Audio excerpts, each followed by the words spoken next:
Hi, everyone. My name is Brooke Barcel, and I am the host of Tonight. We are from Omaha, Nebraska. I say we, but that's mostly me and like my tech lady, which none of the people that are watching on Twitch get to see. That's like secret comic stuff.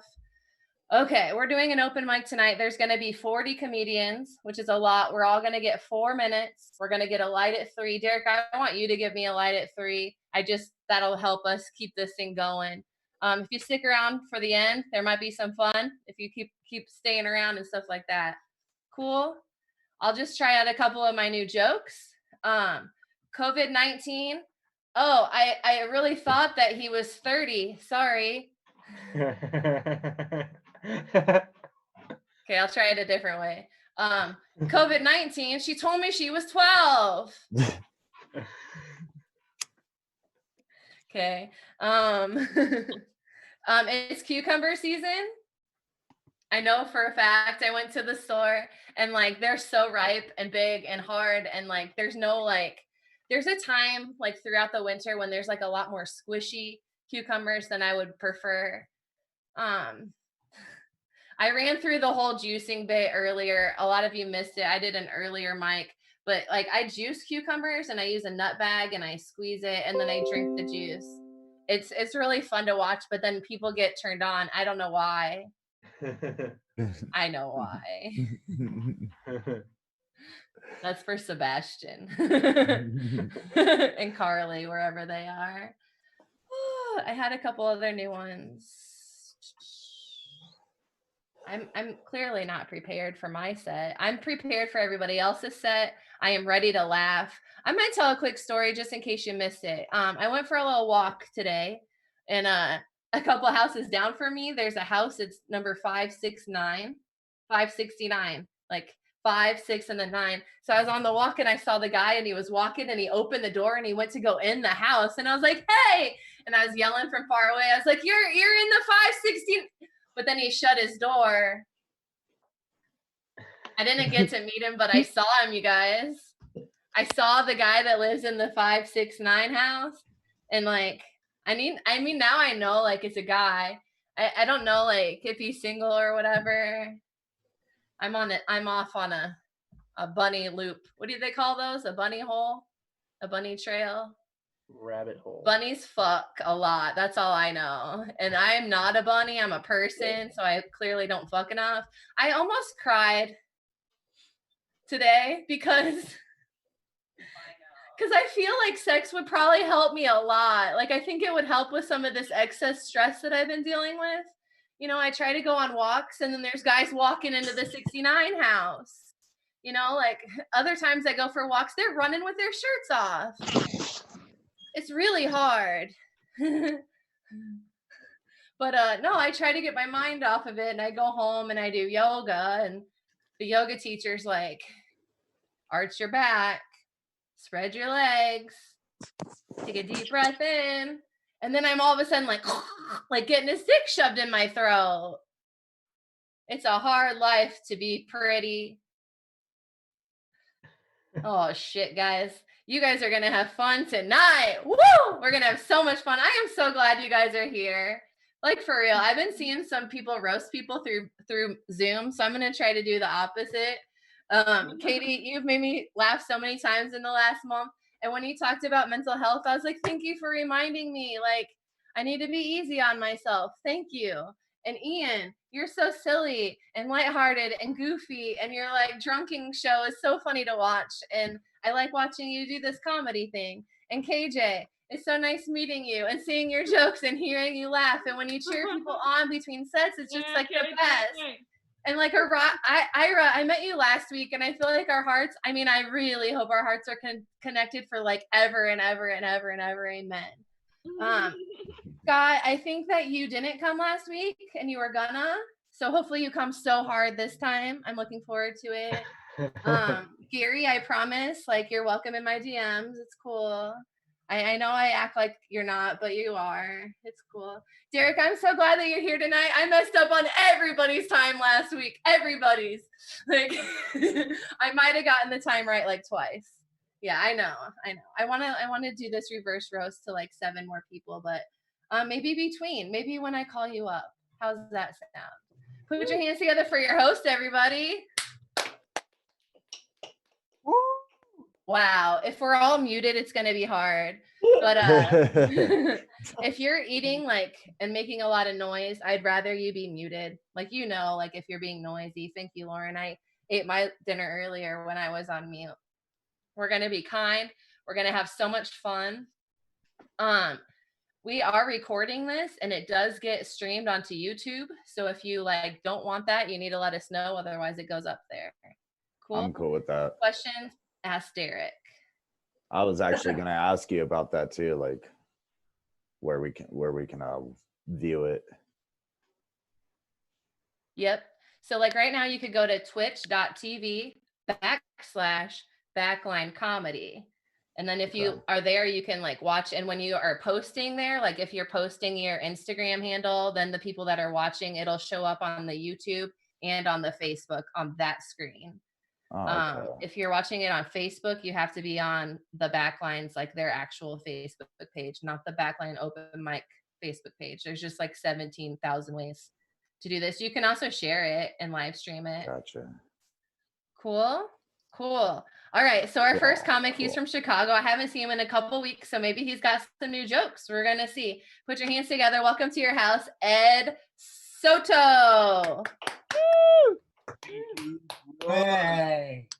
Thank you, KJ. Brooks talked about sex and 69. I'm like, I forget what that is. It's been quite a while with this quarantine. Like, what is sex? Isn't that when two people come together and just hug? Like, no, it's more than that, But I'm like, wow. I hopefully after this quarantine, I go out, be like, oh, the sex is actually enjoyable. It's only 5 minutes long. Okay, cool. I can deal with that.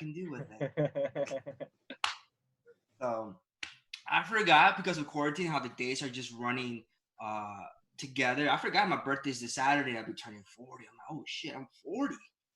And I reflect, what has changed? And I thought, no, what has not changed? And I thought to myself, well, the debt that I carried in my 30s, I'm carrying in my 40s. So I had $22,000 worth of debt in my 30s, and I have $22,000 debt in my 40s. So I really haven't made any changes in my debt in a decade. I don't know where my money went. I felt like I was paying enough credit card bills, but I wasn't. But I realized that rent's a bitch. When you're paying almost $1,200 for rent, your debts do not go down. So I'm like, wow, that's sad. Mm-hmm. I also noticed that I'm growing hair that should not be growing in my body, like on my shoulder. I'm getting shoulder hair for some odd reason. I don't know why. Ear hair is starting to get longer, and that is disgusting. And then my eyebrows are starting to connect more and more. I said to myself, I'm going to accept that, because if anytime I'm going to do a profile on Match.com or Tinder, I want people to focus on my natural beauty. So I'm going to zoom on that eyebrow hair. I want to make sure when they ask me my features, I'm going to make sure underneath my eye, there's these little hairs that are sticking out. I want you to know this is what you're getting. There's no filter, no fluff. This is who you're getting.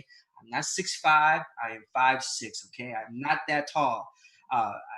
The best thing I could do for you, we go to the grocery store. You can throw me up. I'll grab the top item of the item on the shelf and bring it down to you. I mean, I am good for that. I am very good for that. So I was going to the park the other day and I saw this couple and they were running.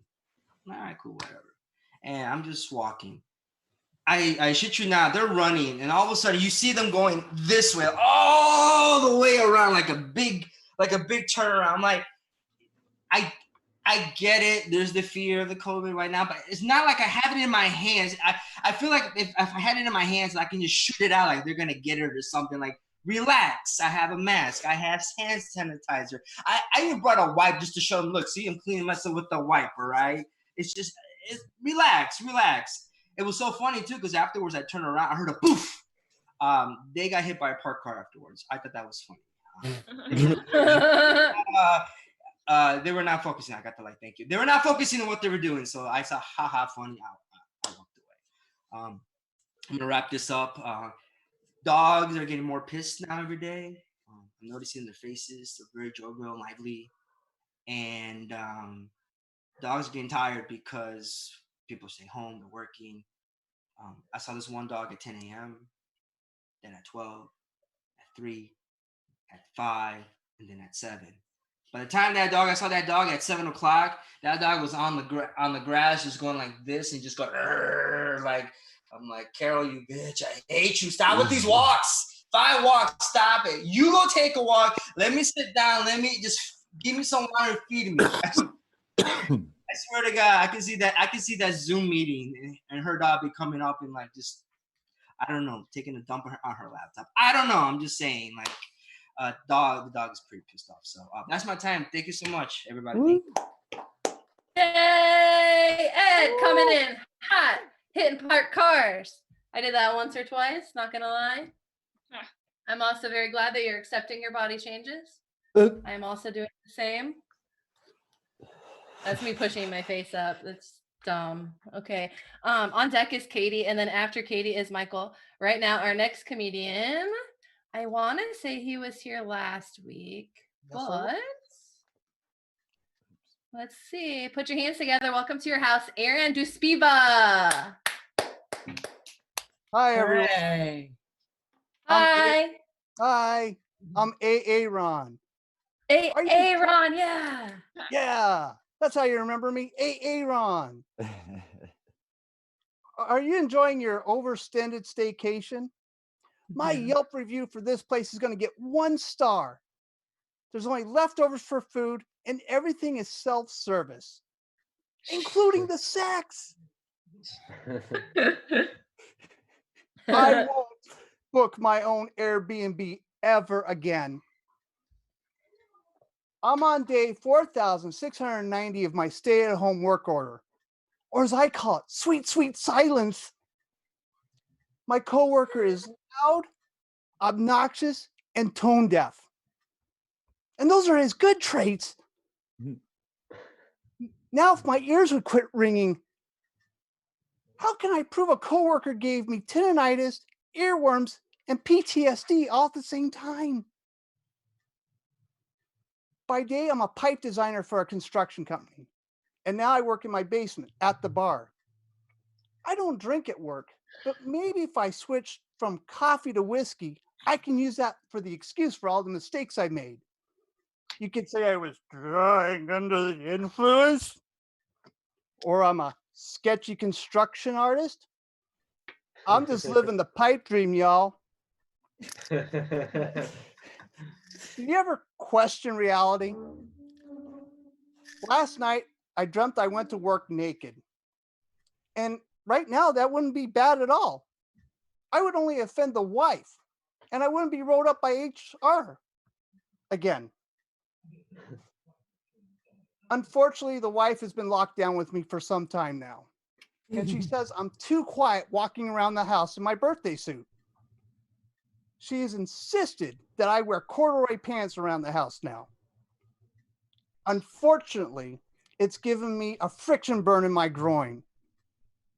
My wife finds it hot, and the doctor says it'll never be the same again. That's okay. I got back at her. I made her do the walk of shame last night after sex. All the way from the bed to the bathroom. She says sex is embarrassing.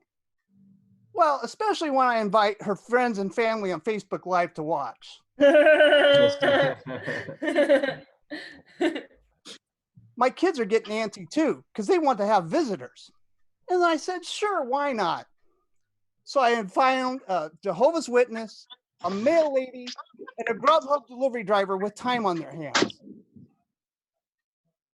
When I was younger, I used to use a swing set to try to get rid of my younger siblings.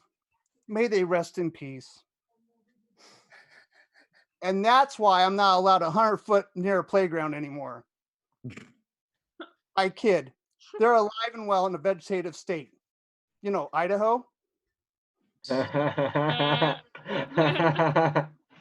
My sister-in-law has finally lost it in quarantine. She sent my wife a picture of her food, or leftover food. It wasn't on Instagram. Oh, it was on Rate My Poo. I gave it a 6. She gave mine a 5.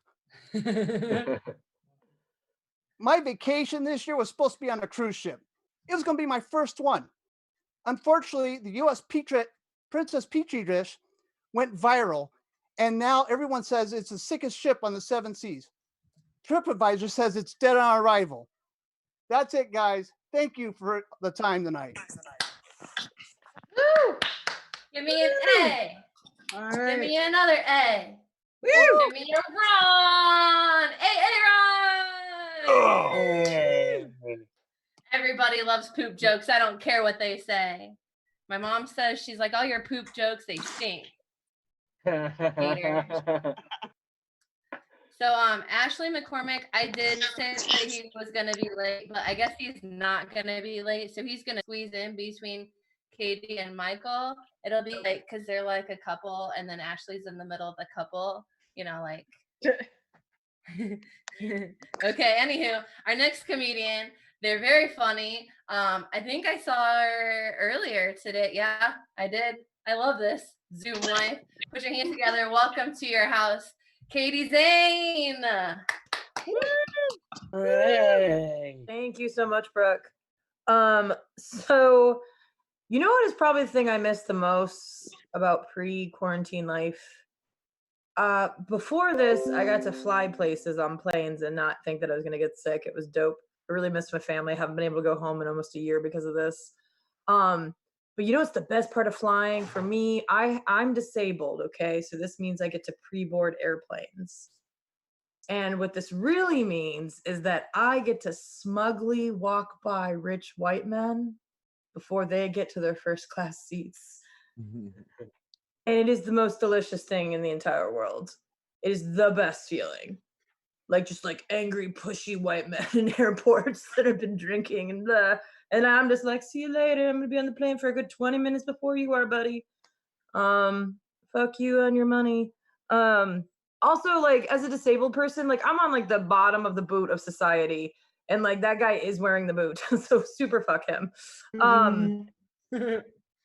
Let's see. Speaking of society, so like this isn't like a knock at myself, but I don't have a face that a serial killer would want. And the reason for this is like I only look like my mom. Like I have a fairly unique face. And serial killers kind of kill women that look alike. You know, they kind of get a type going on. And luckily, I don't think I fit into that type. And so like that thought, but when I could go out into the world, that thought used to make me feel good every day. I was like, I'm probably not going to get murdered today. It would just keep me going. I also have this fantasy of like a serial killer like casing me and like watching me for a little while and seeing my life and seeing my daily struggles and just being like, you know what? I'm not going to murder this. I'm not going to murder her. I'm not going to kill this. Her life is hard enough. Yeah, she uses a cane. She's seriously underemployed. Like she's had enough. She's like overweight.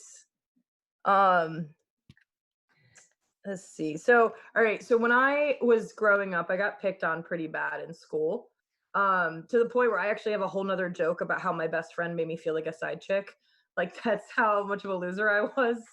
As I was my friend's secret friend in middle school. But in 5th grade, there was this magical moment that happened when we were taking the DARE program. Y'all remember the DARE program that absolutely kept people off drugs, for sure. Woo! I say this as a person whose other set tonight was all about all the drugs I've done. But the DARE program gave me some weird aspirations.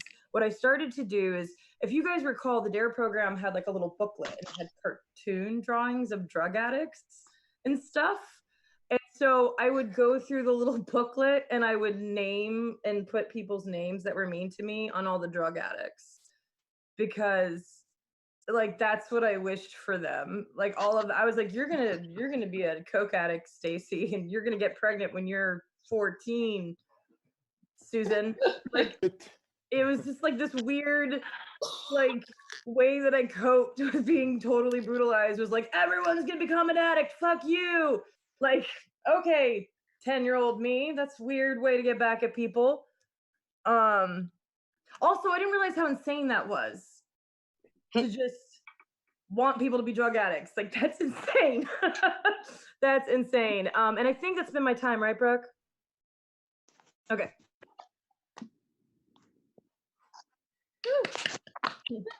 Hooray. Whoa! Okay. I'm trying to multitask. I'm so sorry. That's the worst. And I wasn't even dancing to it. I was trying to find the Twitch so that I could Hi guys. I listened to everything Katie said, but then when it was my time, it just like went crazy. I think that serial killers would get a little freaked out by my personal habits too. That was funny shit. I like that. Okay. Our next comedian, he's actually from Omaha. Yeah. Michael, you're gonna be after him, so you're on deck right now. Our next comedian, he was in the military a long time, so that'll explain a lot. Put your hands together. Welcome, the Florida Man. Yeah, what's going on, everybody? Woo! Yeah. Look, Brooks said I was getting slim to 2 other people. Man, that's the most action I've had since quarantine started. You know what I'm saying? Jeez, man. Look, I am the worst at sensing moods, especially my wife's. You know what I'm saying? The other day, she's like, hey, you want to take a shower? I'm like, well, yeah, sounds good. While we're in there, I'm like, hey, can you wash these armpits for me? Because it'll speed this up. You know what I'm saying? She's like, that's not what I had in mind. And I'm like, well, that's what I do in a shower. Like, what do you do in a shower?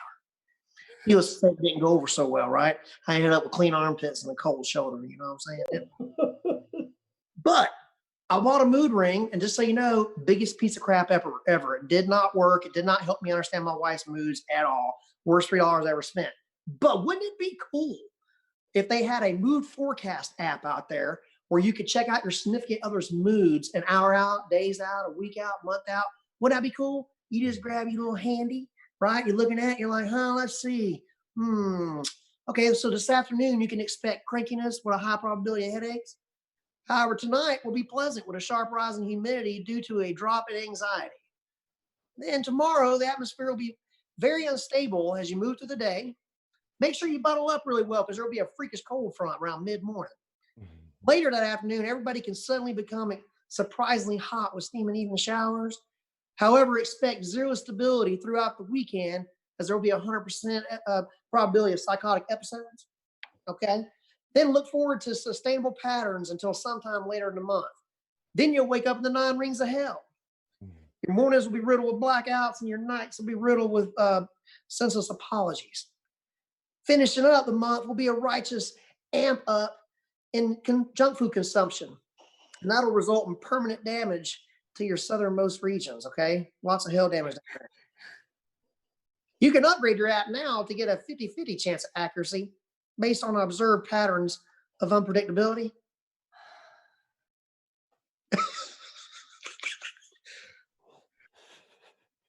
Is anybody out there? Oh, is it me now? I am trying. I should tell Derek to do some of these things that I'm trying to do, because that's why he's here. Will you guys please put your hands together for Ashley McCormick? That was Very funny. silly little fireball full of energy. Can't wait till I get to squeeze you in real life. Squeeze the life out of him. Huh. You're welcome. Thank you. Thank you. Thank you. Thank you for keeping being silly and keeping being funny. Our next comedian is also from Chicago, and not originally, but right now, and very funny. And I think I saw him tell some jokes earlier today too.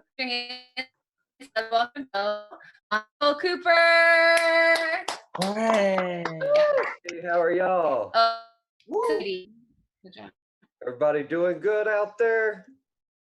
I went to the Walgreens earlier. It was like playing Frogger, but with disease. I don't understand these folks that, okay, how are you scared enough to hoard toilet paper, but not scared enough to like stand like over there, like the fuck away from me? How's that work? How healthy do I look? I'm missing teeth and shit. I look like I've been sharing needles because I can't figure out how meth works.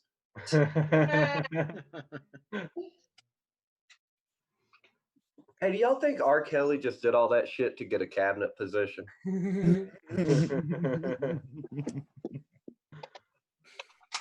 So I moved in with my partner right before this quarantine happened. They are gender fluid. They go by any pronoun. Okay. And I am starting to be able to tell who the different pronouns are. Gentlemen, we have some work to do on ourselves because I got to tell you, she's great. He's the worst. She supports my emotional needs. He spits in the trash can while we're having dinner.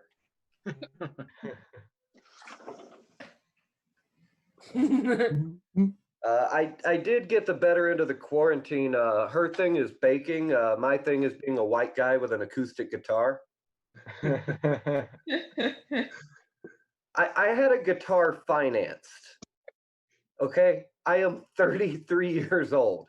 I had a guitar financed. I can't get a car financed. I'm in like a weird period where I'm in between jobs, okay? And it's scary because last time I was in between jobs, I ended up delivering pizza on a bicycle. I worked at a Domino's.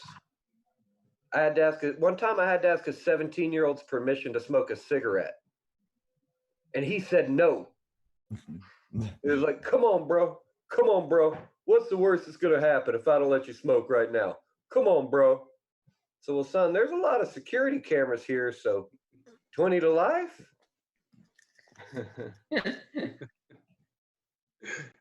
It wasn't all bad. I delivered to a lot of college students. And I don't know if y'all know this about 19-year-olds whose parents have 40 grand to send them to study music theory at DePaul University. But when they see a 32-year-old man wheeling up on a bicycle, sounding like the bad guy in all the historically accurate movies, they can be a little disrespectful. But that's okay. You know what I did is I would just ask them what they were studying. Then no matter what, told them I studied the same thing. I'm not sure if I got a light or not. I apologize. Okay, that is the light. That is my time is up. I apologize about asking about that. More professional in person. Just too many faces, couldn't see. Thanks so much. I'm gonna log off and listen to Freebird while I cut myself. Thank y'all. Hey. All right, Michael. Put your hands together for Michael Cooper, everybody. I know him. This is a big scary bear. That's his mouth. Making sure you can see that. Don't be afraid, guys. Don't be afraid. Yeah, that kicks Our ass. next comedian, I think she's from the West Coast. Anywho, she's very funny. I see her all the time on all these open mics. She's killing it. She's having a lot of fun. Put your hands together. Welcome to your house, Paula. Woo! Woo!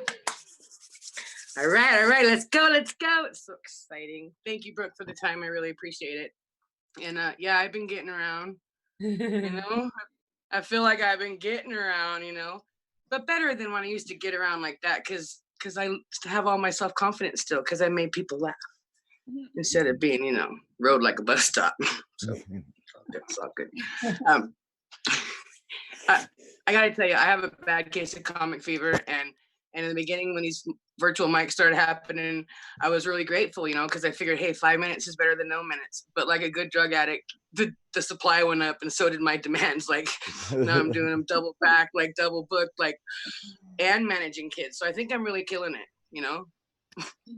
I can't get the kids to school on time anymore, but fuck it, it's in the kitchen, you know, it'll wait for them. Yeah. So like she said, my name is Paula. I just go by Paula now because I gave up my maiden name too soon, and my married name messed things up for me, like all the things. So now I go out and I warn people about the dangers of parenting, you know, because you can leave a marriage. you know. But kids, it's harder. It's crying and screaming and paperwork, and the kids are fucked up too, you know. So save yourself a problem, because most of you look young and cute, and I just want to warn you about the dangers of it, so you don't get caught up, you know. Because I'm trying to save a life, man. Because it's not as cool as it looks over here with all these rugrats, you know. So, because right there in the word parenthood is the word hood, and what do we know about hoods? They're dangerous. Yeah. And parenting, when you have more than one kid, you make your own gang.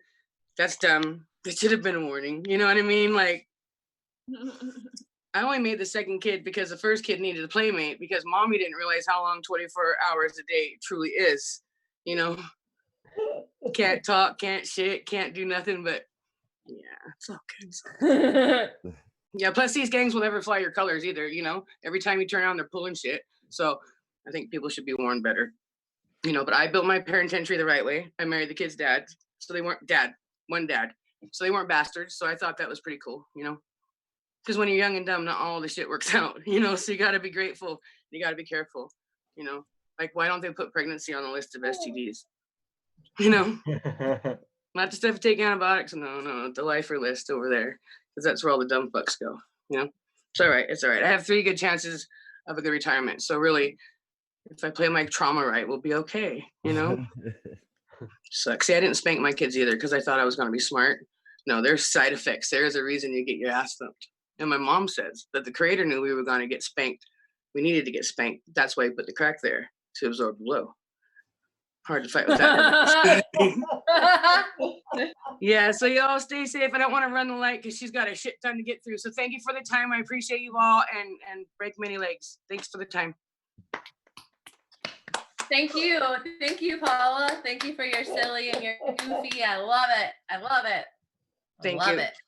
Oh, maybe I'll see you again later tonight.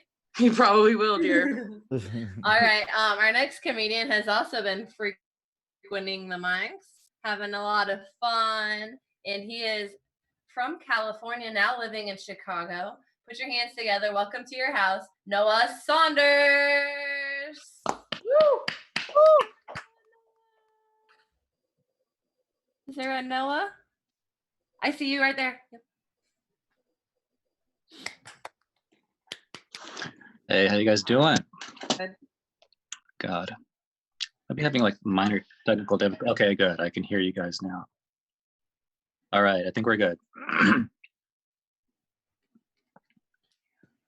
I'm just a little glitchy. Okay. All right. What was I gonna say? So, there's been a few like kind of surreal moments with these Zoom mics. It's such a weird like networking thing. Also, just like everyone's like strangers to each other, but like sometimes people go off the cuff. I don't know. It's weird. I did one mic based in LA, or I'm from around there. We seem to have like a good rapport. It's like it's weird because like I spent a little time on the West Coast, but I still click with them. But this particular mic, the guy had recently heard the phrase body count. And it's slang for like number of sexual partners you've had. And he was like in his 40s, and he just thought that was like the funniest thing ever. So he like he just very like good naturedly went around, and it was all guys that particular night. So he just went around asking everyone what their body count was, like partly in jest, partly seriously, and everyone was just like, whatever, sure, I'll say what it is. And then it got to me, and it was late, and I didn't want to just say what it was. I thought that would be boring. So I decided to try and be absurd. And I said, can I include monkeys in my body count? And he was like, what? And then I tried to negotiate. I was like, 3 monkeys equals 1 woman. How about that? And then he went like, shame on you. And then I thought about it later. I think he might have thought I was being like misogynistic, which I wasn't.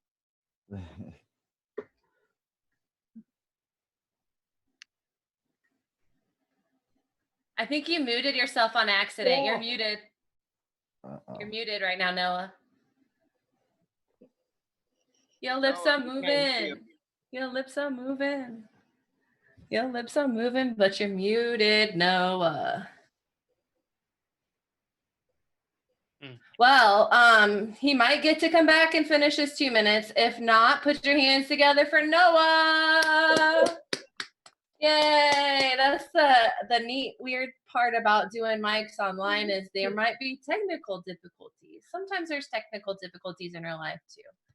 Yeah, like when I tried to put my dress on earlier, I had a technical difficulty. Our next comedian, she is hilarious. I got to have her on my show, I think last Saturday, and she was delightful. Put your hands together. Welcome to your house, Sandra Risser. Hey. Thank you. I was at the grocery store a couple of days ago, and I overheard these two guys talking. And one of them said that women are like dessert. Nice to have, but unnecessary. Yeah, right. Well, I started thinking about it, and I decided men are like dessert. Often they look better than they taste.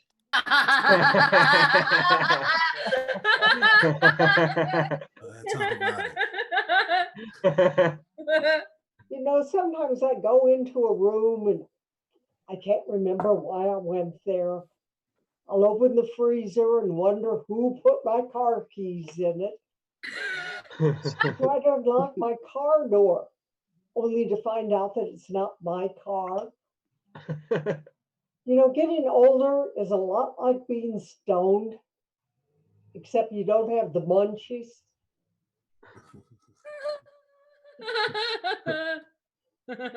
Before all this stuff started, I was doing some comedy shows in a casino. And I went to gamble and they said, "We're sorry, you can't gamble here." And I said, "Why not? The other comedians are." And they said, "Yeah." And they pointed at a sign and it said, "You have to be 21 to gamble."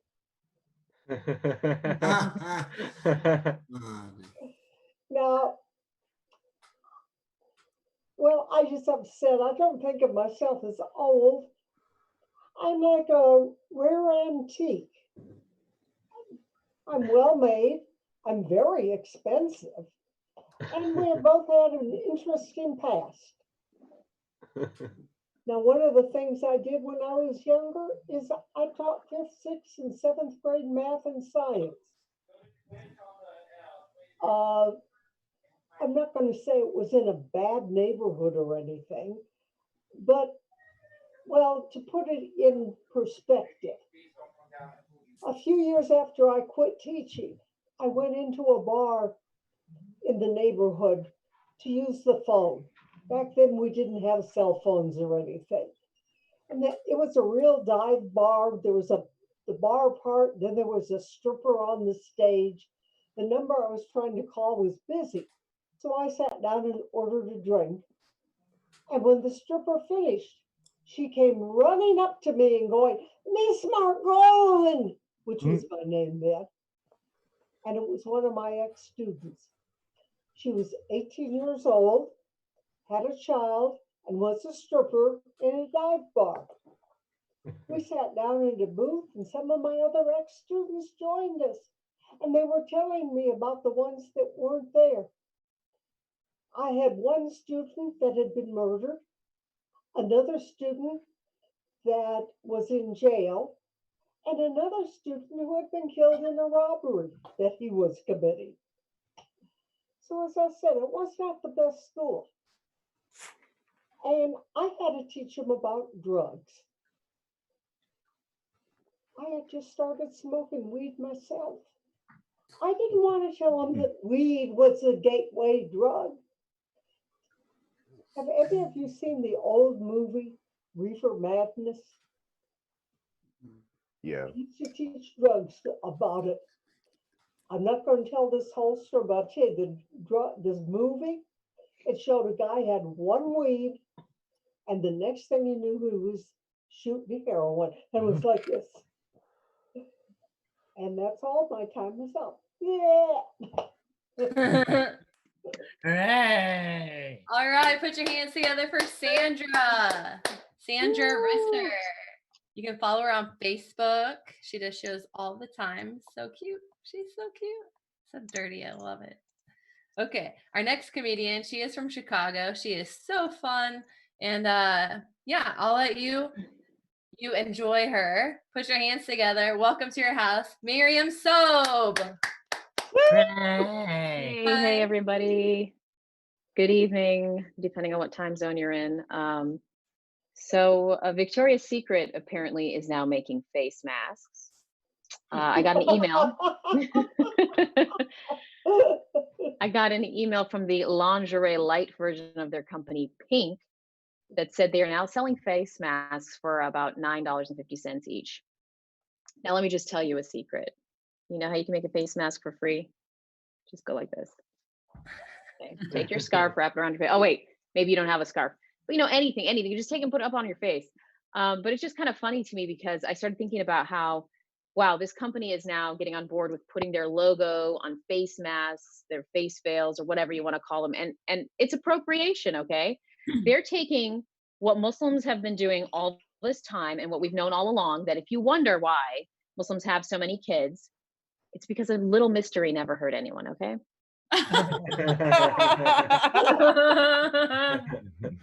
So anyone here ever homeschooled in their life?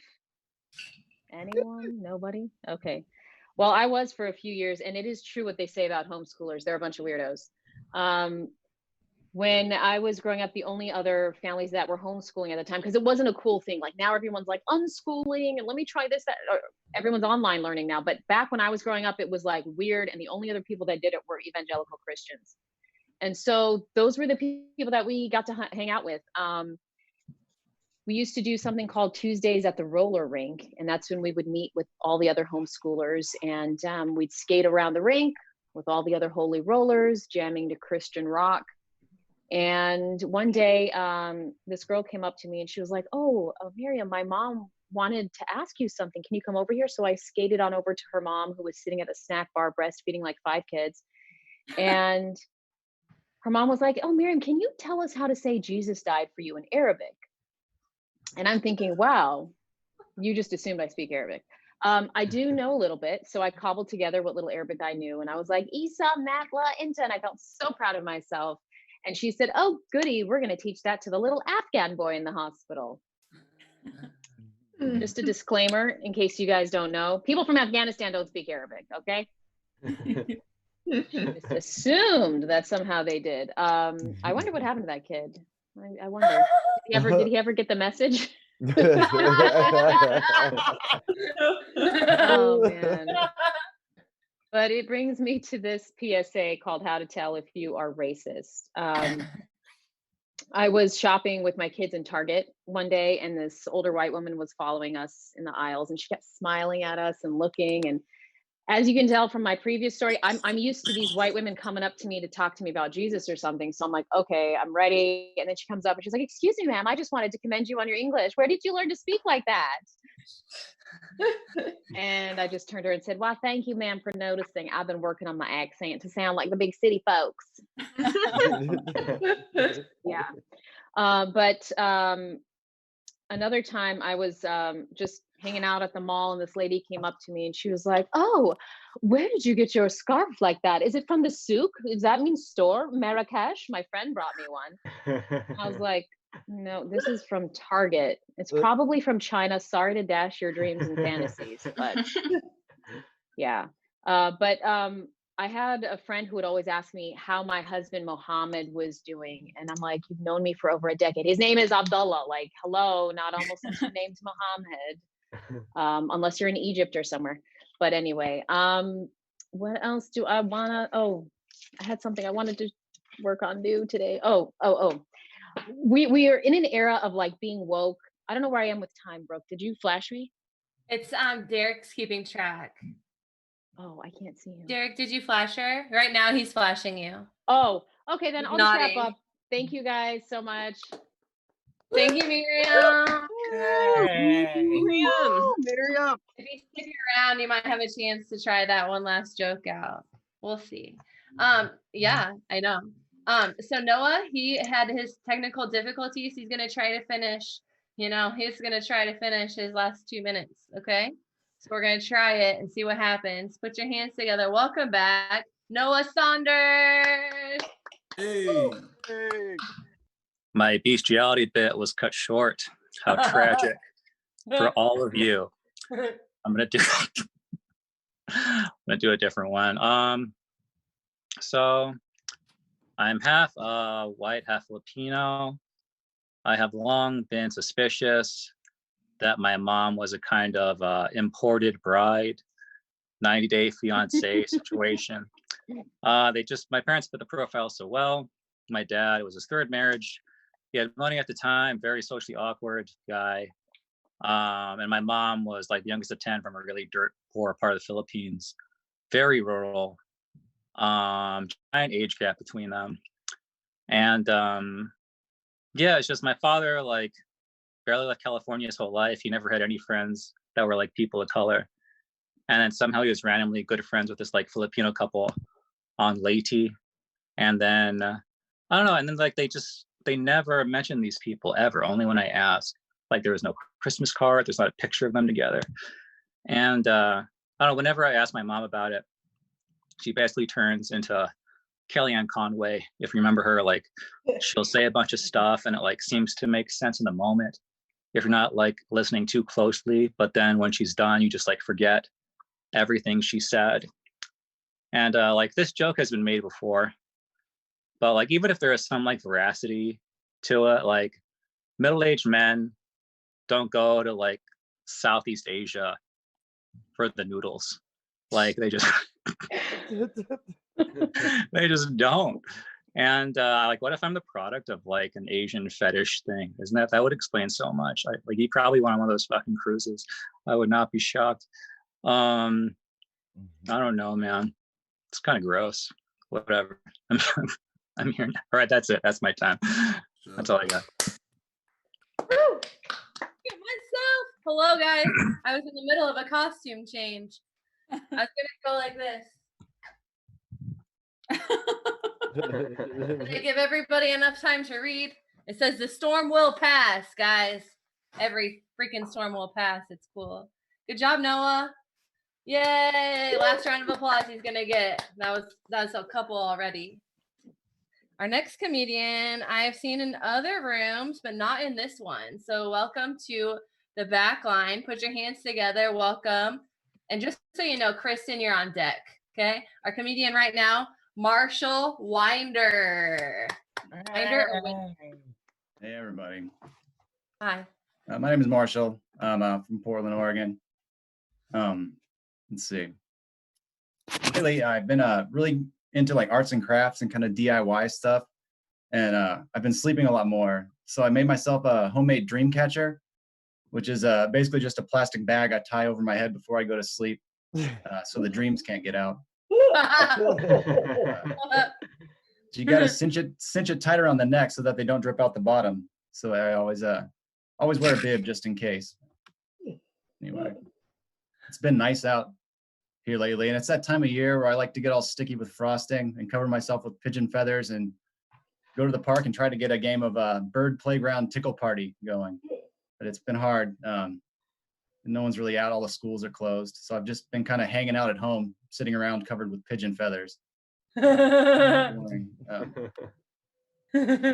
my bike a lot more too. So I've been thinking about getting a pair of those rubber testicles for like your trailer hitch just to hang from the back of my bike seat to see if I can get some more respect on the bike trail. And I figure if that works, I'm going to get like a couple of small pairs for the backs of my rollerblades and then maybe one big one for my hot air balloon. I've always had a very childlike sense of humor. Because like to this day, I can't help but giggle anytime a man 8 times my size picks me up and blows raspberries on my bare belly. Yeah, I don't like it though when he like tries to rip my nose off and keep it from me.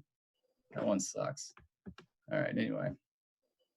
Notice the amount of times that I say booyah in a day is directly correlated to how much ass I'm currently kicking at my crossword puzzle. So I was walking earlier and I saw what must have been the most boring pile of dog shit I've ever seen. And it inspired me to write this joke. Some people are considered like social butterflies, I guess, like when they go to parties because they just kind of float around gracefully and like charm everybody in the room. But I'm more of a social moth. Because when I go to parties, people just kind of wonder how I got in and how they can get me out without actually having to touch me. Plus, I run into lamps a lot. So anyway, and I have the tendency to get caught between the blinds and the sliding glass door for a very long time because I can't figure out why I can see the outside. I just can't get there. So I just freak out and make a huge racket, and people hate it. Anyway, I've been really into moths lately. I've been writing a lot of jokes about them. I'm saying I almost like moths as much as Buffalo Bill from Silence of the Lambs, but he could afford the expensive moths, like the rare imported ones. I just have to hang out in the crawl space by a pile of rotting sacks and catch whatever flies out with my roommate's macaroni strainer. So anyway, all right, one more. This one's a brand new one. I just wrote this today. I love Halloween. Like, Halloween's coming up next week. And I love Halloween because it's the one day of year I get to crawl around people's yards in a tiger print onesie, wagging my tail and saying, "Kitty want candy," without getting judged. Anyway, that's it. I'm done.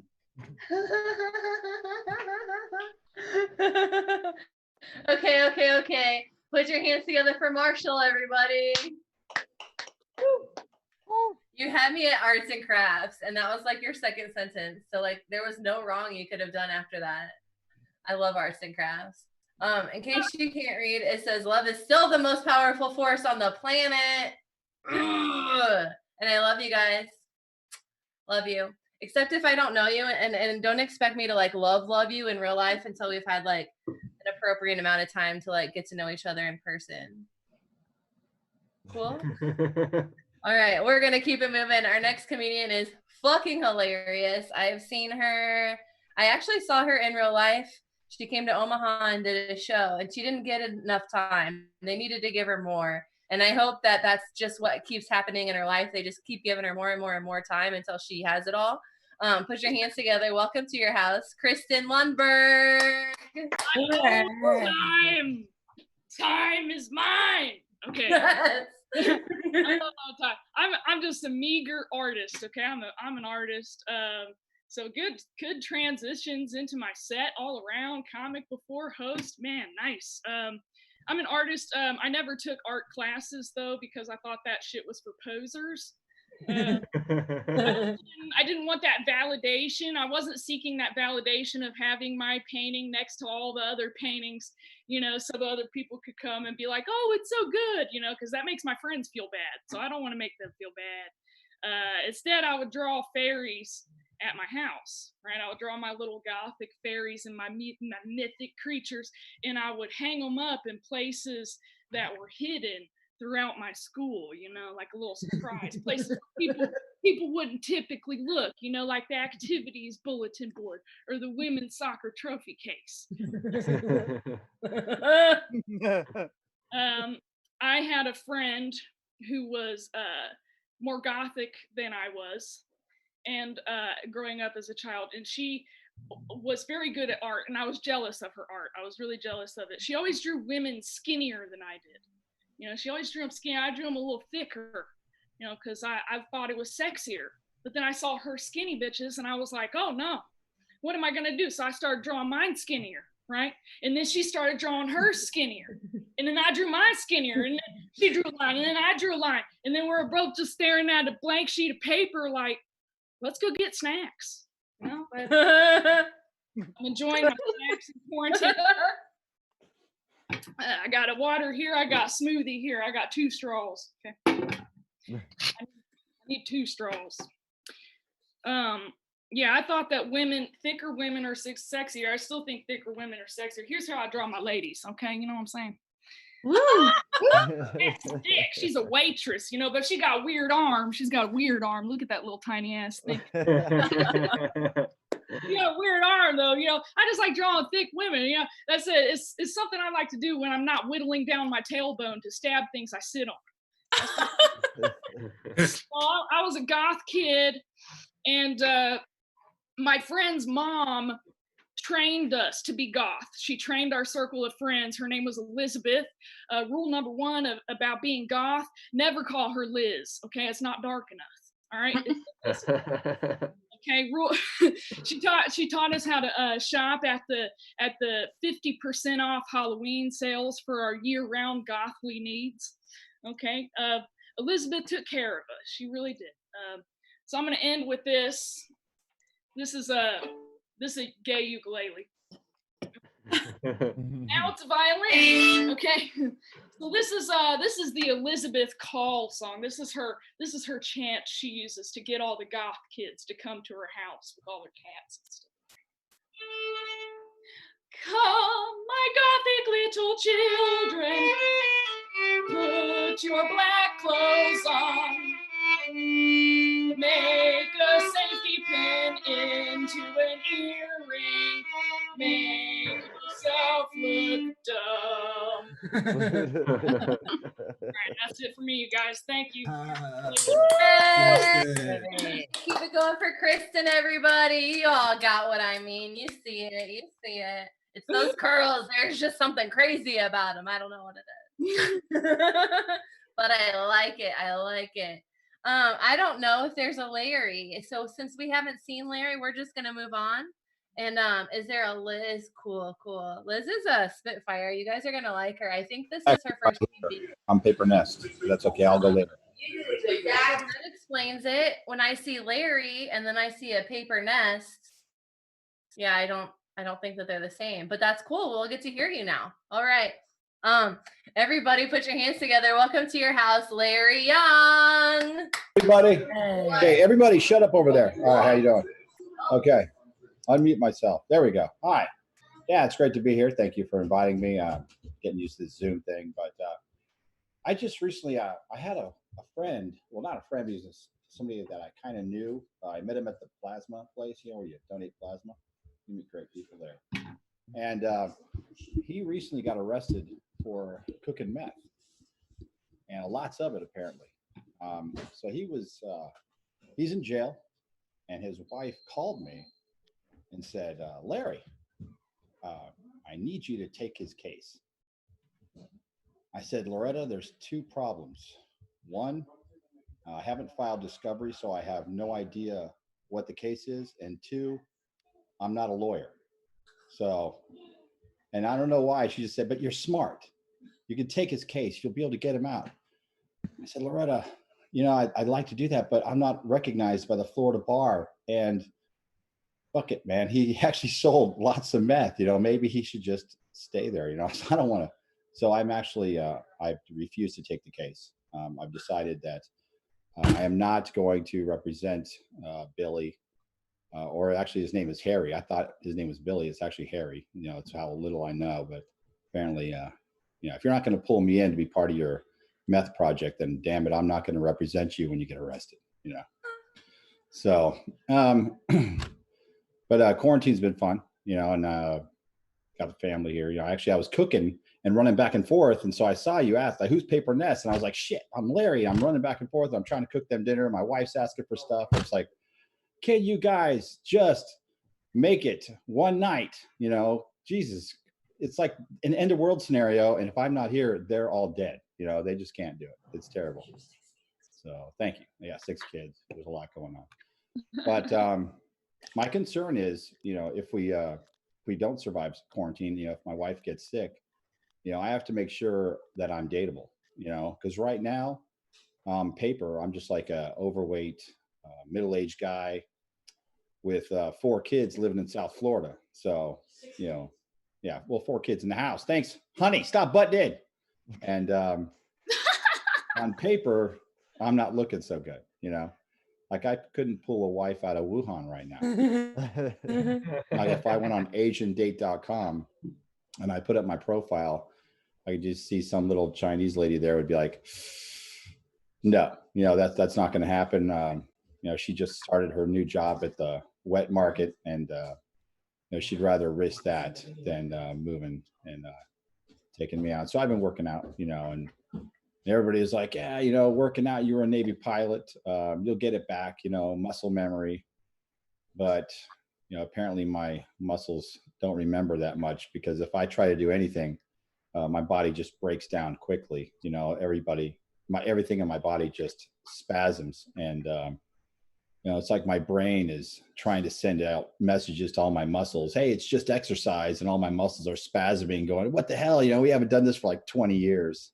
So it's kind of a shock to my system. But it's a lot of fun, And my wife keeps telling me, if I don't make it, you better not marry anybody again. And I'm just like, no, I'd never do that. Of course not. I'll die alone. I would never. I'll make a statue. And I will remember you until the end of time. I will die alone. That's my plan. So, yeah, that's how much we are connected. We've been married for 25 years. So, light. Light. Okay. I mean, before we got married, she did get a tattoo on her rear end with my name on it. And I told her, yeah, I don't do tattoos. We're going to have to be married for 25 years. Then maybe I'll get a tattoo.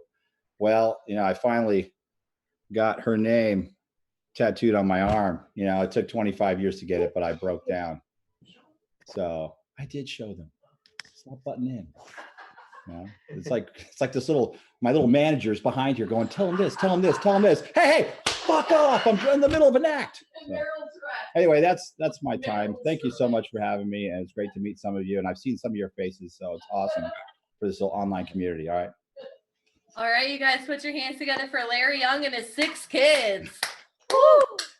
And his wife for putting up with that for 20 some years and not getting that tattoo. Man, paper. Okay. So Sebastian super requested to be bumped down and just to come later. So on deck is Ira, and then in the hole is Kurt. Okay. But our next comedian, she's very funny. I've seen her a few times. You guys are gonna like her. Put your hands together for Liz Freakiss. I know I didn't say it. Keep it going for your host, Brooke Barcel. Woo! Backline comedy. Yes, I'm Liz Freakiss. I'm here in Phoenix, Arizona, this wonderful, glorious land where everything bites, scratches, stings, burns, or is poisonous, including the Tinder dates. Yes. I'm 50 years old. For God's sakes, when I was a kid, we used Tinder to burn things. Yeah, some things never change.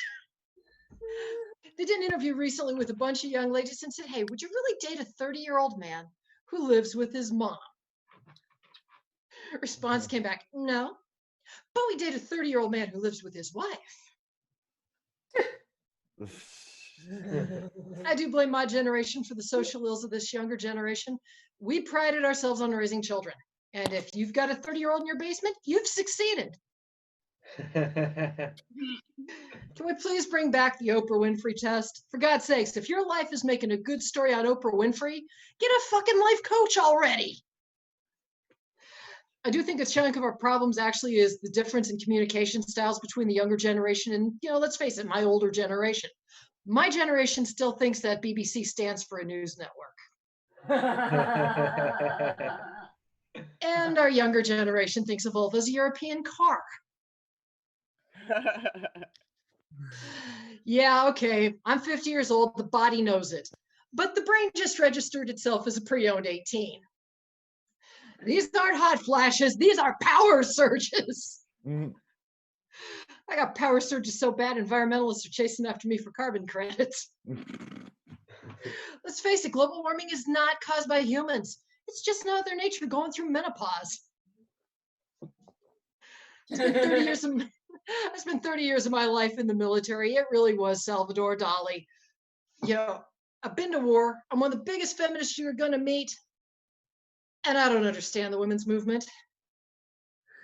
They tell me we're going to combat the stereotype of the over-emotional, irrational female by screaming through the streets with knitted vaginas on our heads. That's like watching Warner Brothers on an acid trip. I taught a putty hat. I did taught a putty hat. After a while, you just want to grab them by the pussy hat and smack their skulls together to see if you can spark a brain cell.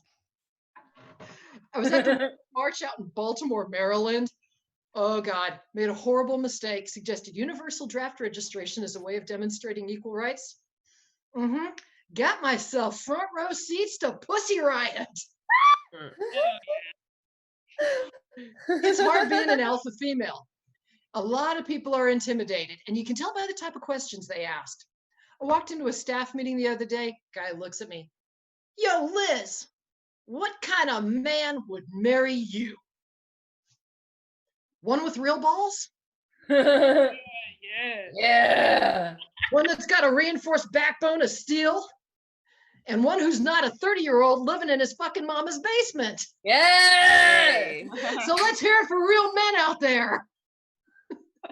Yeah. The thing is, it's no longer gender-based. My mother-in-law caught me right before the wedding. She looks at me and says, your two sisters seem so normal. Bitch, so do your 3 ex-husbands. Ladies and gentlemen, that is my time. I'm Liz Fresius. Have a wonderful evening, and please keep it going for your host, Brooke Barcel. Yeah. Oh my. Some say it's hot in Phoenix, and now I know why. Woo! Fucking A, bring in the heat. Omaha, you guys gotta step it up. There's comedians from all over, and they're catching us on fire. Yes. We're pushing Sebastian down a little bit because he asked for it. He wanted this. All right there. Cool. It's fun to harass guys. I get it. I get why they did it to us. I get it. It's our turn. All right. So next on my list, his name. I'm going to say it in a second, but you guys, let's put your hands together. Welcome to your house, Kurt Seablom. Hooray. Kurt. Right there. Cool. Hi, Kurt. So we just get to listen to Kurt? Kurt? No. I hear something. Well, we're going to give Kurt one more chance. Hopefully the next time he gets this chance, he'll do great. Anywho, the next person I know for sure ain't going to let me down. Ain't going to let anybody down. So you know how I said Phoenix was hot?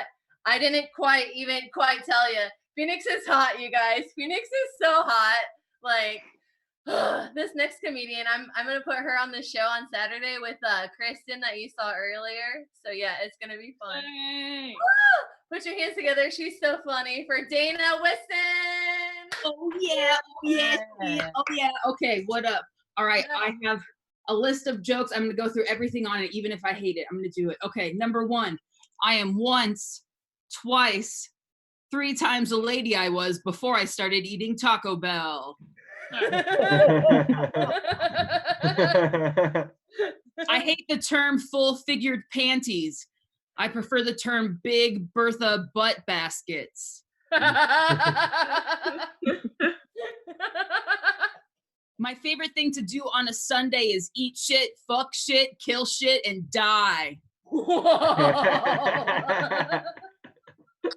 Your mom is so dumb, she thought NSYNC was the Backstreet Boys and vice versa.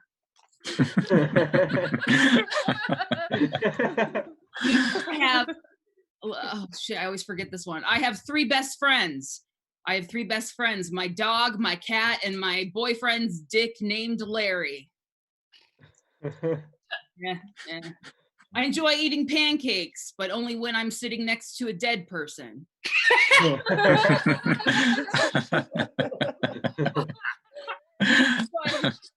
I enjoy the finer things in life, and those things are all processed foods. Thank you. Here's my impression of Cher, the man, the myth, the legend, Cher. Here's my impression of Cher eating a burger.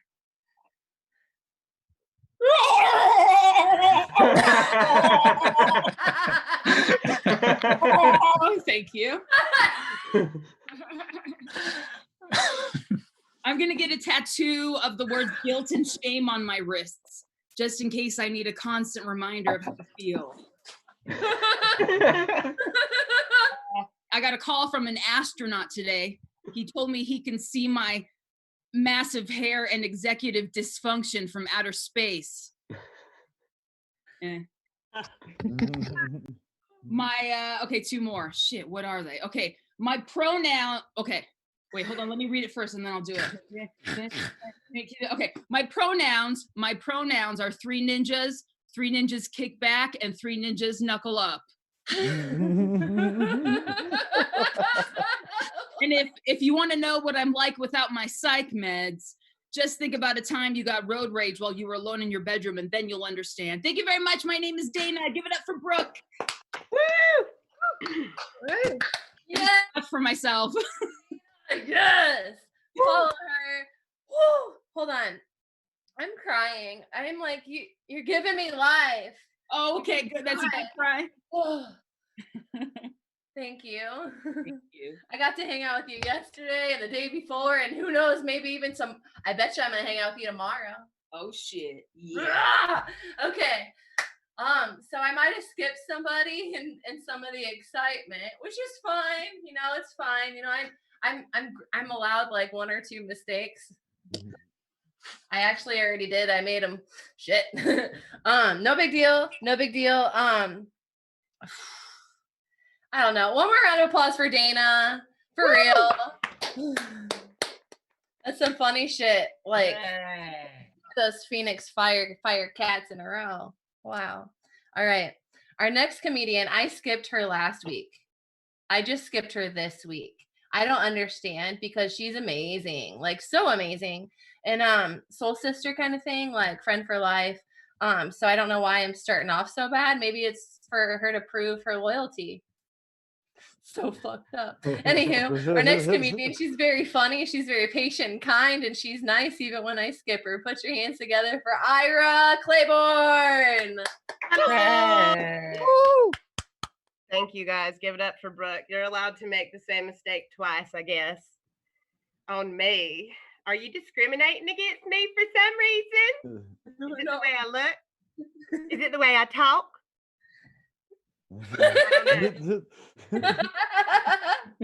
That's fine. I mean, I know I have questionable literally everything. You look at me and you have no idea what the fuck.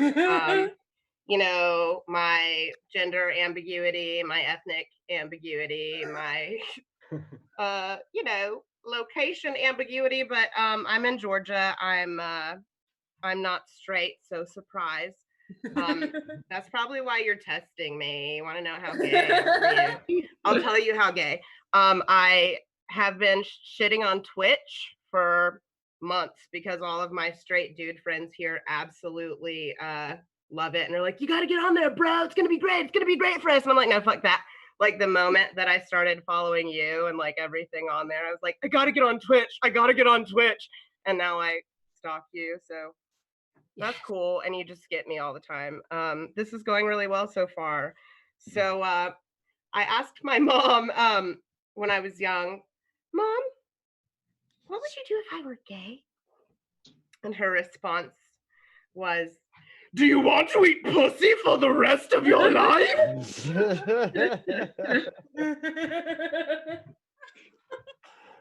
The answer is mostly. I go by gay asterisk because you have to be pretty flexible when you live in Augusta, Georgia. I strongly prefer women, but I will deviate for dick. I will definitely skirt for the dirt. You know, choosy dykes, choose dick just once in a while, and that's okay. But other times I wish that I could do like a gay forecast or some kind of, I get like the flagging thing, homos, just because, you know, sometimes there's a straight front that just swoops in and takes over for a few days. I also wanted to tell you guys that I was homeschooled, which is partially why I'm so weird. After that, I went to a fine arts magnet school. Oh, cool. More weird. Also, it was like the Hogwarts school for like faggots and magic tree, and it was the best thing for me that could have ever been. Homeschooling definitely scarred me a lot. A lot. But now I try to pass because you straight white people don't understand how hard it is in the world. So I try to be a chameleon, straight on top and really gay on the bottom. It works for me. I want to use the woman privilege thing. I think it would be cool, you know, to like get out of tickets or like get drinks bought for me, you know, and just like abuse that privilege with dudes. So far, it hasn't worked. I'm still working on it, and I'm gonna make it happen. But you know, if gays have to avoid Chick-fil-A, I don't even know if you guys understand that out there. I think straights should have to avoid Broadway. All forms of Broadway is like really difficult and discriminatory place for straights, just so they feel what it feels like a little bit.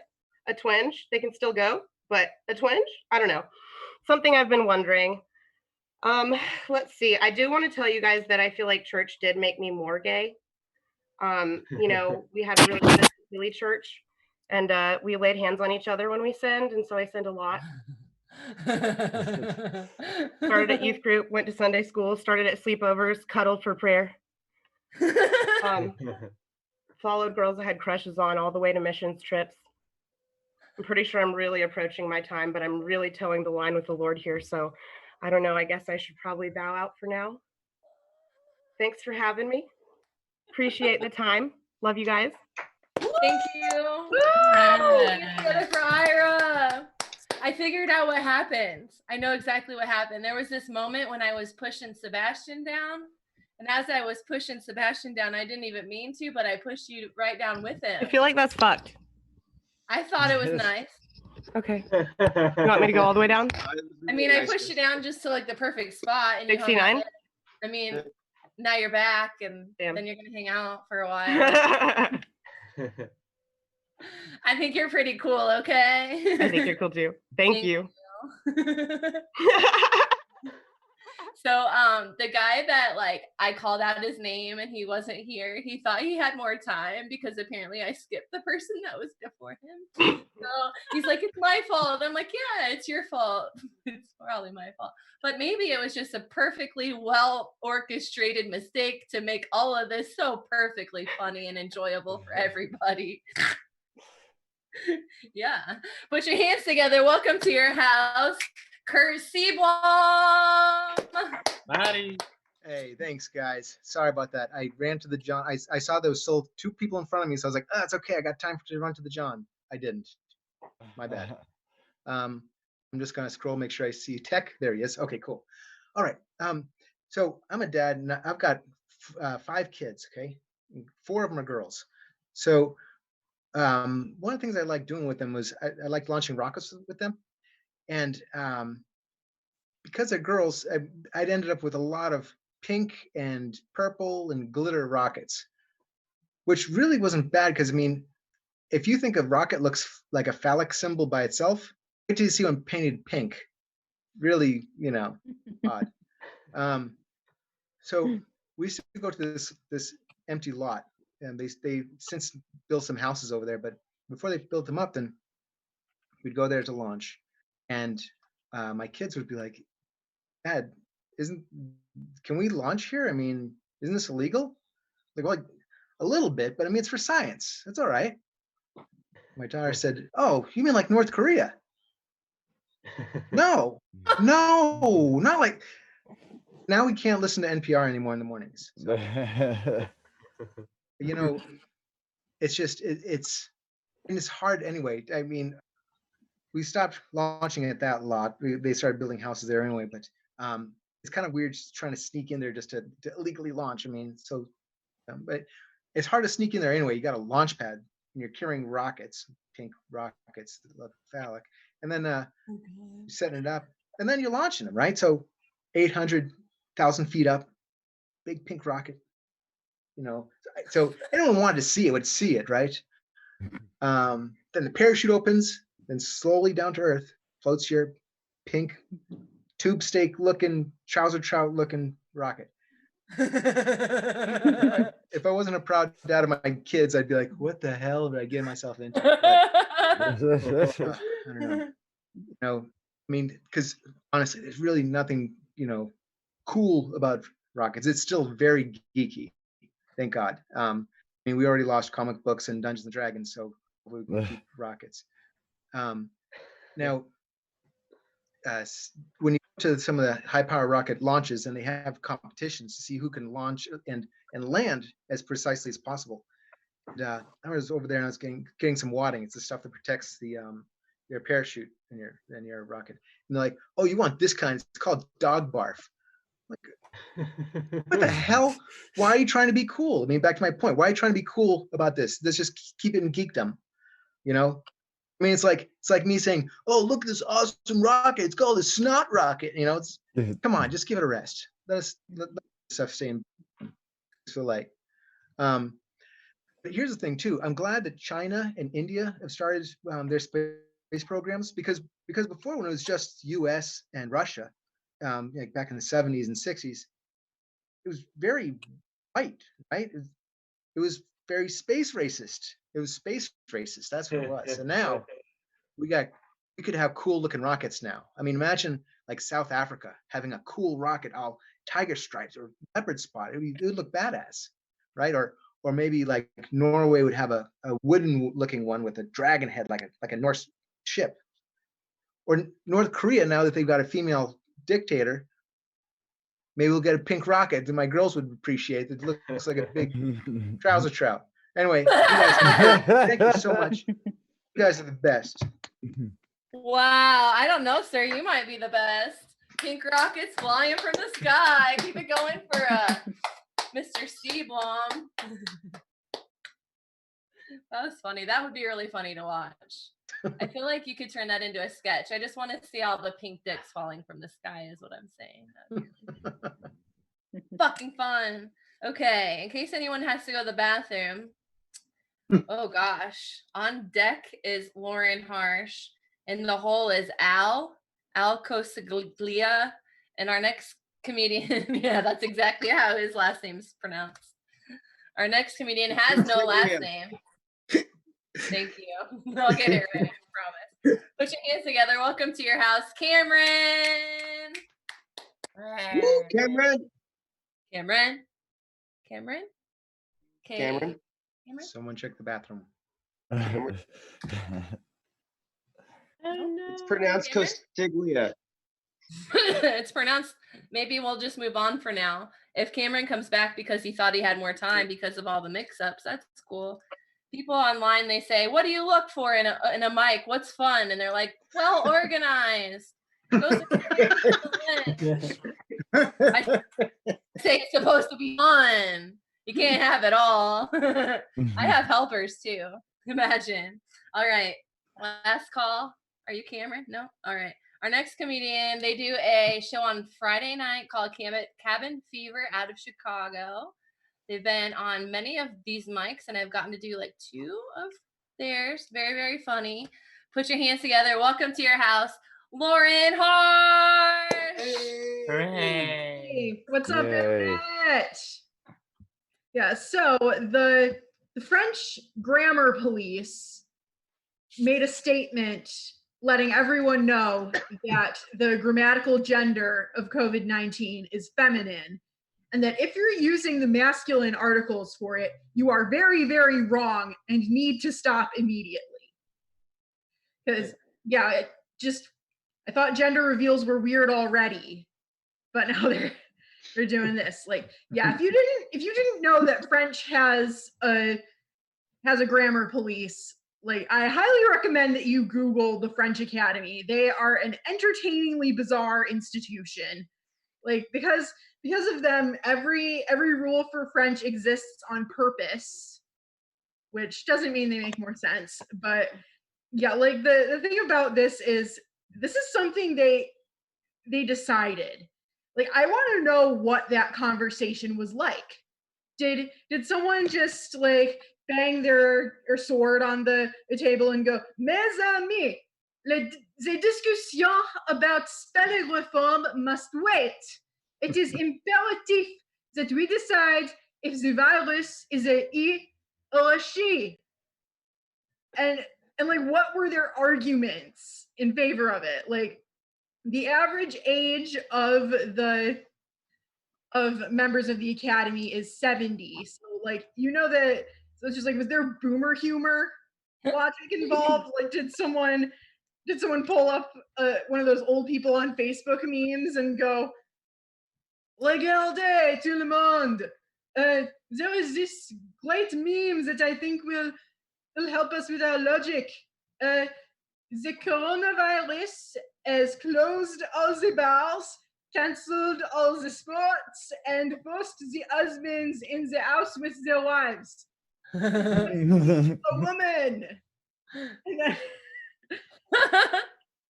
Mais Guillaume, that is not logic that we can announce to all of the francophone world. We need a real reason. Okay, how about we just say that it is because the word maladie is féminin. Okay, that works. Anyone who calls it le COVID-19 will get the guillotine. Parfait.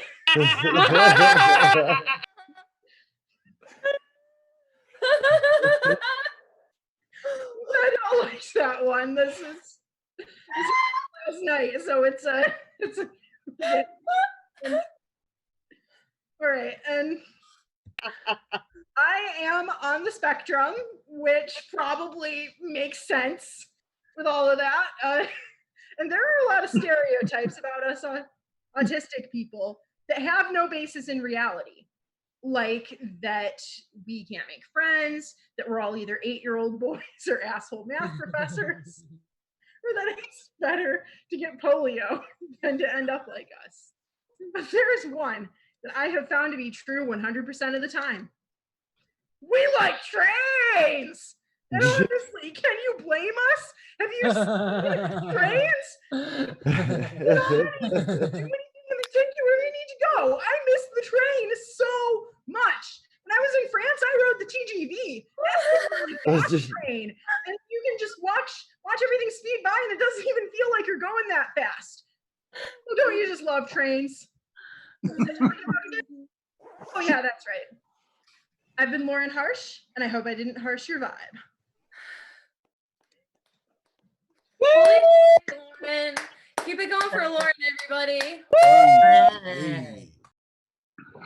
Like halfway through that, I was like, that's your banger, like that's your end. But then you kept going and like, woo, Jesus. Yeah, wow. Like I was thinking, a lot of these open mics are like 12 people, 15 people, and I'm like, gosh, am I nuts? Am I crazy for having 40? But like, you guys are hilarious. Why the fuck not? You guys are so funny. Thank you, Lauren. Thank you. One more round of applause for Lauren. Woo! That was fantastic. I don't know if that first bit is like brand new. If it's kind of new, it's gold. It is so gold. That is great. Okay, I'm gonna try to say this last name right. All right. You guys ready for Al? He's never been here before. This is my first time, guys. Put your hands together for Al Costagilia. Hey, thank you. My name's Al Casalia. I'll get it out of the way right away. I lost a tooth during the quarantine. What are you going to do? I'm not going out.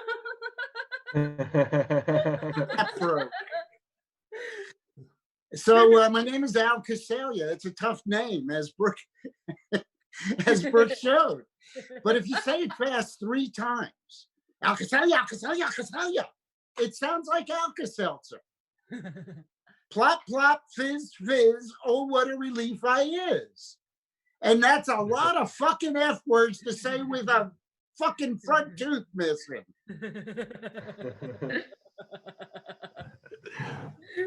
But the loss of my tooth was a comedy gift, because just as I lost my tooth, Joe Exotic came on, Tiger King. So there was a character, John Finley. So I'm going to do my impression of John Finley for you. Hi, my name is John Finley. I was married to Joe Exotic. Joe's name is Joseph Allen Maldonado Passage, not Finley. And I was his husband too.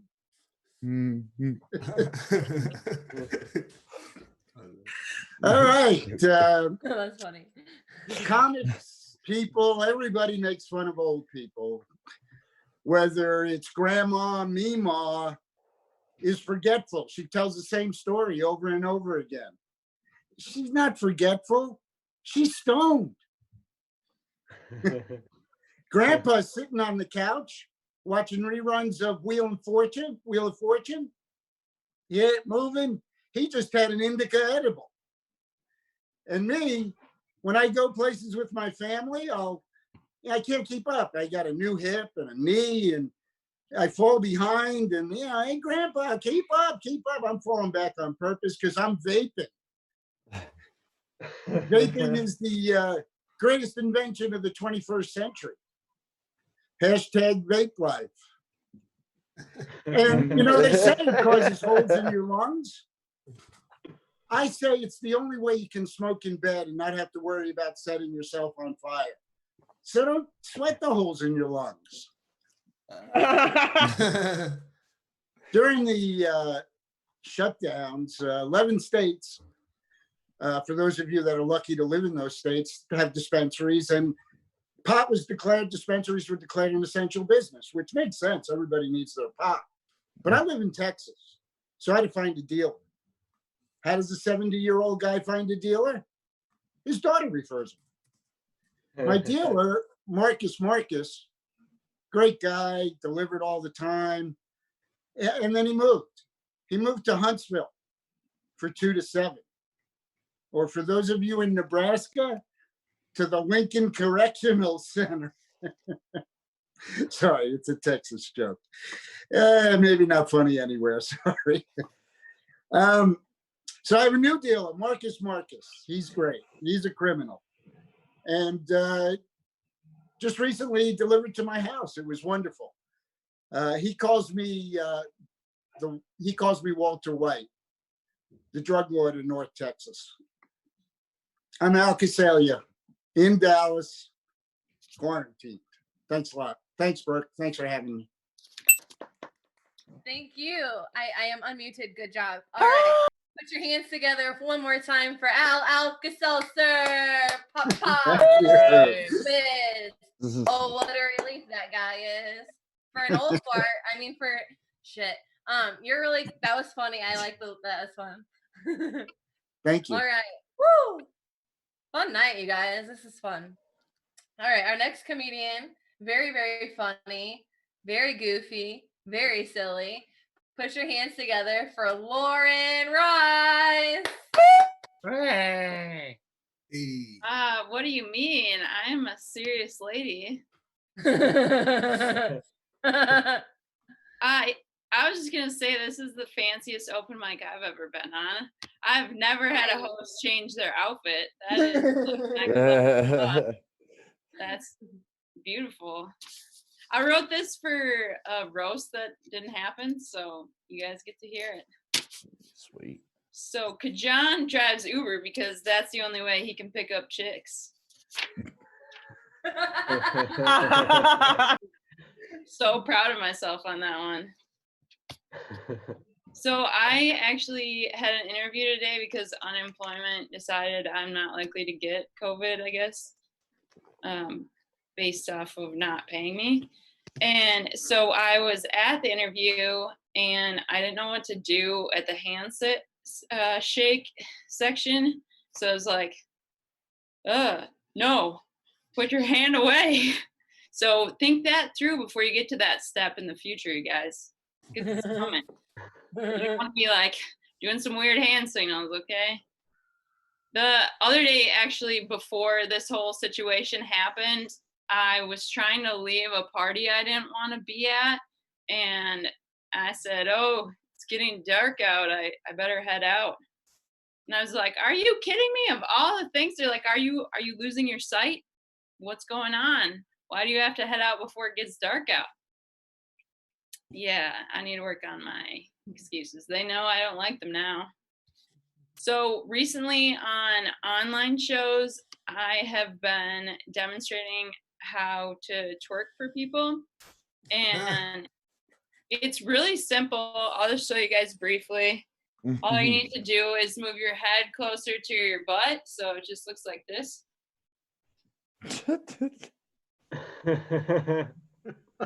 I've spent a lot of years training in various types of dance. So I mean, I say it's simple, but it might be a little more complicated for some of you guys out there.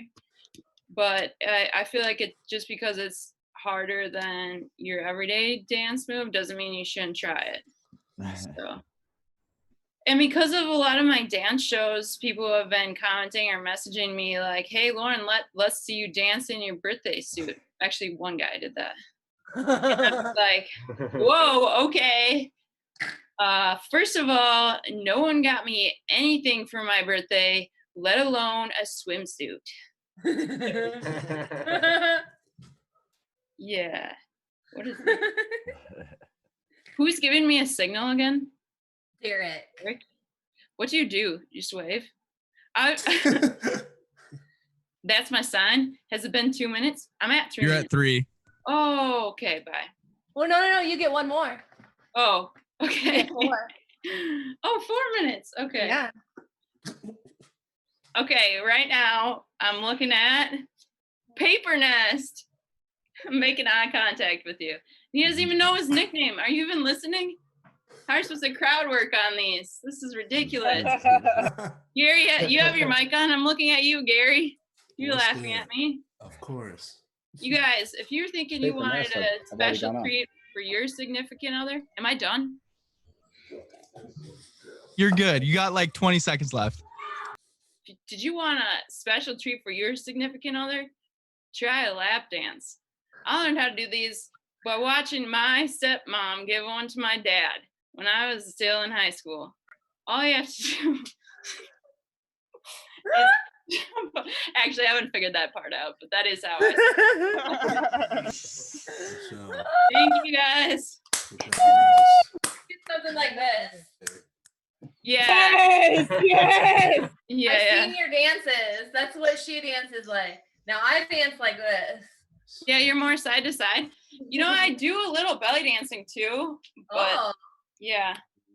Yeah, very, very funny. One more round of applause for Lauren Rice. If you want to see videos of her dancing, you just follow her on Instagram. She'll even post boob shots of her mom on Mother's Day. But Yeah, that was an accident, okay? I love it. I love it. I love it. Okay, the next person is a new person to the room, someone that I don't know. So hopefully they're here. Put your hands together. Welcome, Ray Jubila. How y'all doing? Good. How are you? Good. I'm good. Good to see you all. I'm coming to you from Washington, D.C. I hope you all are safe and happy. I have to admit that I did not take this COVID-19 thing seriously when it first started. I thought it was like all the other ones, like SARS and swine flu. I'm like, they're making a big deal out of nothing. And that was until I saw that ISIS had shut down operations for COVID-19. And I was like, yeah, I'm like, these guys like bomb people and they kill women and children, but getting people sick is where they draw the line. Okay. I mean, I kind of get it. I guess suicide bombing is not really effective in a social distancing world, I guess. So kind of makes sense. But at least they're doing something about it, which is more than I can say for a lot of what's going on here in our country.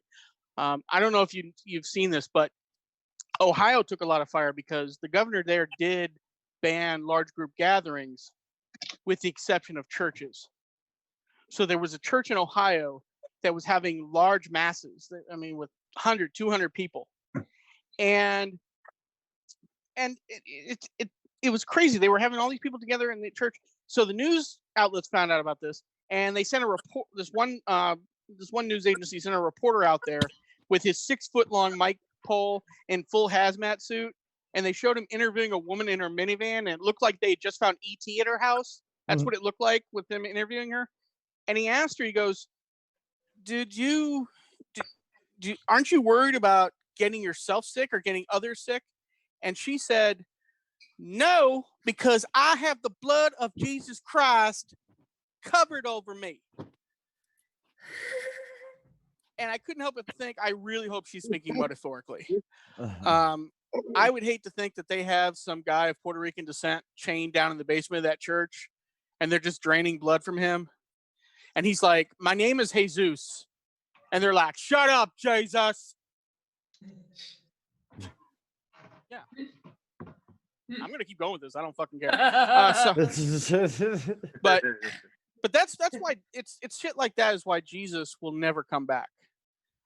Because I mean, not only because things didn't work out that great the first time, but last time he got crucified by the people that didn't believe in him.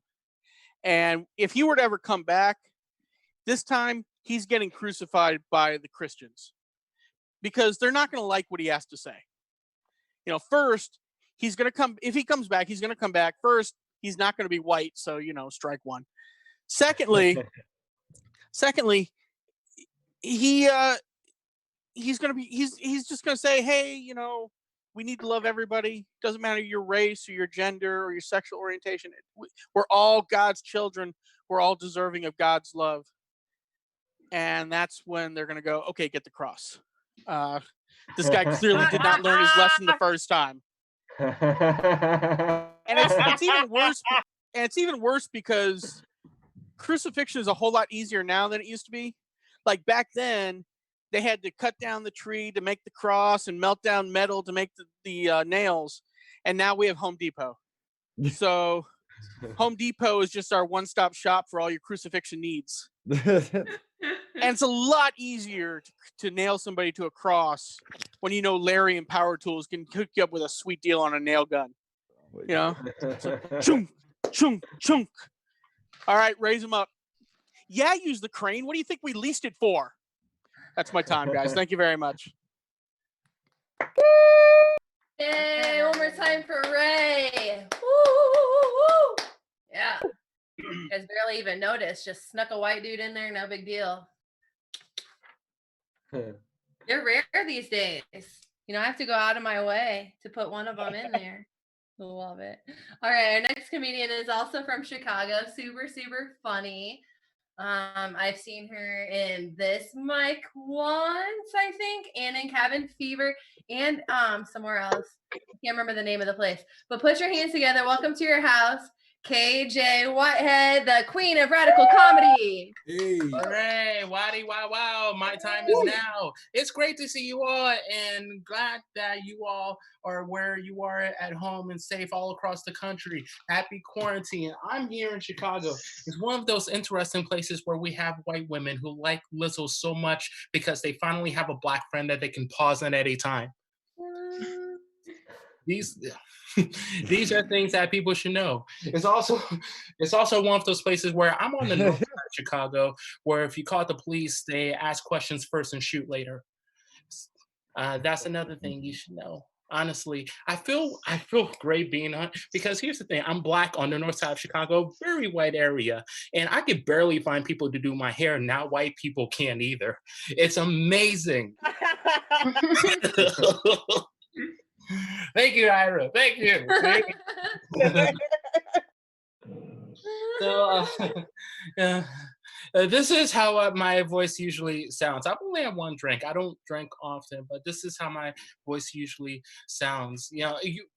People assume that when they hear my voice, people assume that I need to drink water and take a nap.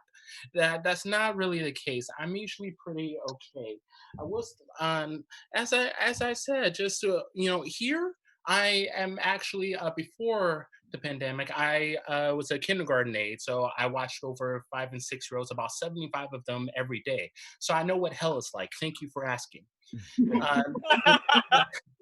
So the thing about it is, I got in trouble once at work, and it was because of my shoes. I will show you. I have stuff on here like Nike, just do it to be seen, abolish ICE. All cops are bastards because they fucking are. And then I also have no turfs, no swerves. No turfs, no trans exclusionary radical feminist. I'm trans woman. It's very appropriate. But then comes the no swerves part. And then that puts me in the position that if a child asks to tell them what a sex worker is. And no matter how old you are, that is not a trip anyone wants to take to the principal's office. but I do support sex workers though. And, you know, I've also had partners who are sex workers who used to be sex workers. I say partners because polyamory and non-monogamy is a thing. And if you want to disappoint your parents, you might as well do it with 5 different people. But I support sex workers, but I've never paid for the services of a sex worker. But if I did, I would prefer it to be with a big, strong woman who can definitely overpower me. And that, my friends, is the best kind of Amazon Prime. That's just wrong. Yay! But I noticed, y'all. Did I get the light? No. Okay. I noticed that y'all are across the country. I've traveled. I was actually supposed to be in this year. I was supposed to be in Denver, Colorado. I was just in Portland, Oregon for the NW Black Comedy Festival. Did that. Yeah, thank you. I see the light. I've noticed that I'm not. Here's the thing. I don't see myself as very attractive, and I just noticed I'm a grown woman with chest hair, and I can grow a beard in a week. I get it, but the thing about it is, I rate how attractive I am in different cities. I am like in Portland, Oregon, I'm an 8. In Baltimore, Maryland, I'm a 7. In New York City, I'm a 6. In Houston, Texas, I'm a 4. In Madison, Wisconsin, I'm a 10. And here in Chicago, I'm a question mark. I don't really know how to make heads or tails of me. And very quick, why am I a 10 in Madison, Wisconsin? 2 years beforehand, a Black unarmed teenager got shot by the police. So their white guilt is so fresh, I was treated like a fucking queen. With all of that said, capitalism is the enemy, faith is the enemy of reason. Fuck Donald Trump, burn everything, happy quarantine. Thank you very much. And we're back. Well, we didn't go anywhere. Keep it going for KJ, everybody. Yay. Radical queen from Chicago. Oh, wave that flag, girl. I love it. Okay, we're gonna keep going. I just want to talk to you guys, but I'm supposed to keep it going. You guys are so good and funny and hilarious, and I'm glad you're here and that you are doing something that a lot of people are saying, like, oh, that's weird. Like, who talks to themselves in their bedroom really loud? Anywho, our next comedian, super funny. I've seen him a couple of times. Put your hands together for not the first, not the third, but the second. Scott the second. Hey, everybody. This is the perfect time to date someone since you shouldn't have sex. You can truly get to know them. But I'm so used to immediate dicking. When someone says, "What do you like to do?" I'm like 7 inches or more. I am still on the dating apps, and I hate when guys on the dating apps that are clearly Caucasian list themselves as something else. Like, it's bad enough that white people made this damn race thing up, but now some white woman invents transracialism, and y'all are like, fuck it, I'm a Ugandan Wookiee from Arkansas. Like, I've seen pasty, blue-eyed, platinum blonde, damn near dead-looking motherfuckers list their ethnicity as Native American or mixed. Like, you're about as native as cornrows on a Caucasian head. And what exactly are you mixed with, Colin? Cadaver and vampire? Chalk and cocaine? Oh, you're potato white and baguette white. I get so confused when I hear straight men say, my partner. Like, I get that you don't want to say my girlfriend, my bitch, my cockwetter. You want something gender neutral and equal, but as a hoe, trying to figure out if I can get the dick, it gets real confusing when I hear my partner and then hear Melissa. So I am trying to unlearn certain toxic concepts. Like, it's okay to stand next to a man at a urinal and casually stare at his dick. It's okay to be vulnerable as a man. Like, I can discuss with my coworkers my inability to conceive, no matter how many men dump cum into me. And I don't have to prove my blackness to anyone.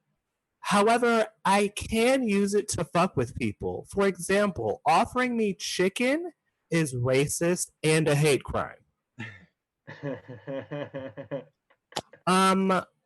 I don't know how I survived this long. Like, a white man sent me this message saying he saw me in my apartment building leaving for work and wanted to fuck, and then asked if I remembered anyone when I was coming down the stairs on Monday. Sir, do I remember some random, inconsequential white man with serial killer tendencies? You have to be more specific. This is Portland. But that was the day that I realized I was the most basic of bitches, as this dumpy, serial killer-esque, unimpressive dick was in my mouth. Thank you so much. I have been Scott the Second. Yay! Scott the Second. Keep it going. Jokes, jokes, jokes. Woo, woo, woo. Keep it going. I didn't see a Lucy. If there's a Lucy, just say, hey. And then Dan said, I might not be there because I got stuff to do. So he communicated, which is good. Our next comedian, very funny, kind of sarcastic, but in a good way, I think. Very, very funny. I think you're going to like him. You might know him already. You might. Put your hands together. Welcome to your house, Gary Hughes. Hey, thanks, man. I appreciate it. Here's my horrible pun off the Lucy joke. Cigarettes can't talk. Ha ha. Sorry, Lucy's just okay. Never mind. We're so deep in the media era. It's pretty weird. My homie from high school, I haven't spoken to him in a few years, but I know he's a firefighter. And the reason I know this is because he's always posting videos on his Instagram. It just be a burning house, and he's just like on the fire truck, just posting this video. I'm like, dog, do something. Like, please put the fire out. That's just me complaining about that. I had another homie growing up. He went to jail for carjacking. He was an incompetent carjacker. He's never seen he's Jackson one that had drove a stick shift, and he was he's like 3 pedals. I only got 2 legs. Yeah, so that's that. I'm in the Bay Area, and I don't like the dog owners out here. The dog owners are terrible out here because they just I go to the park and I sit down, I may be eating something, and they dog jump all on my lap, and they just reprimand the dog like it's a human being. They're like, hey, stop that. All right, watch, you're not getting nothing when we get home. Don't make that face with me. Don't make that face. And they don't say anything to me. I'm like, yo, I understand you. Apologize to me. Now, see, looking back in hindsight, I understand why my Uncle Willie, we grow up, he treated everyone equal in the house, including the dog Rocky. Like, we used to get our ass whooped by Uncle Willie because we did something bad. Rocky, he had like shit on the carpet. He whooped Rocky like he was a human. He had his like with a belt, like wow, wow. And it was so cool. It was so equal all across the board. It was like everybody was getting ass whoopings the same way. He was talking to Rocky like he was doing a black whooping where he's explaining why you getting whooped. Your ass getting beat because you. I'm like, Rocky don't understand any of that shit. Rocky just don't understand why he getting his ass whooped by a belt. Yeah, that was man, it was so fun. It was equal all across the board. I've been rummaging through some stuff since the quarantine. I found my old ex-girlfriend's photos and letter to me. She has a half heart. You know the funny thing about when people break up with you? It's not impulsive. They've been thinking about that shit for months, maybe years. And it makes you feel sad because you just think about all the times y'all went out and you thought it was good and they're just putting up with you trying to figure out how to break up. Ain't that sad? That's so sad. All right, that's all. I'm just saying that's sad. I was just thinking about that like, God, that's hella sad. That is so sad. All right, let's see. Yeah, sure, I do this joke. Why not? I've been since middle school is when I started taking sex ed, And interesting, sex ed doesn't teach you about sex, but it's okay. I digress. But they always have institutions that give you free condoms around the world. And oh, thanks, man. I appreciate it, Derek. And I've been like just addicted to like grabbing free condoms. I'm 30 now, and I just still have a bunch of free condoms. But I also have a sweet tooth. If I can't please my sweet tooth at night, so I just sucked on one of the flavored condoms, and it's not that bad. It's not bad at all. You know, it's pretty good. It pleases the sweet tooth. You got to use your resources. Like if you don't have chocolate milk, you just have milk. I just let the chocolate condom steep in the milk for like 4 minutes, about 4 to 5 minutes. Milk. I'm a milk chocolate person. If you want dark chocolate, I put 2 condoms in there and let it steep for like 20 minutes. That's for older people like that Alka-Seltzer guy. All right. My name is Gary Hughes. I appreciate it. Thank you so much. that's I'm just picturing you. That's all. I'm just picturing you with a mouthful of condoms, just chew. I mean, what else are you gonna do with them? I don't know. I actually, we're gonna be honest, I had to throw away so many because they expired. Anywho, we're going to keep this positive and uplifting and fun.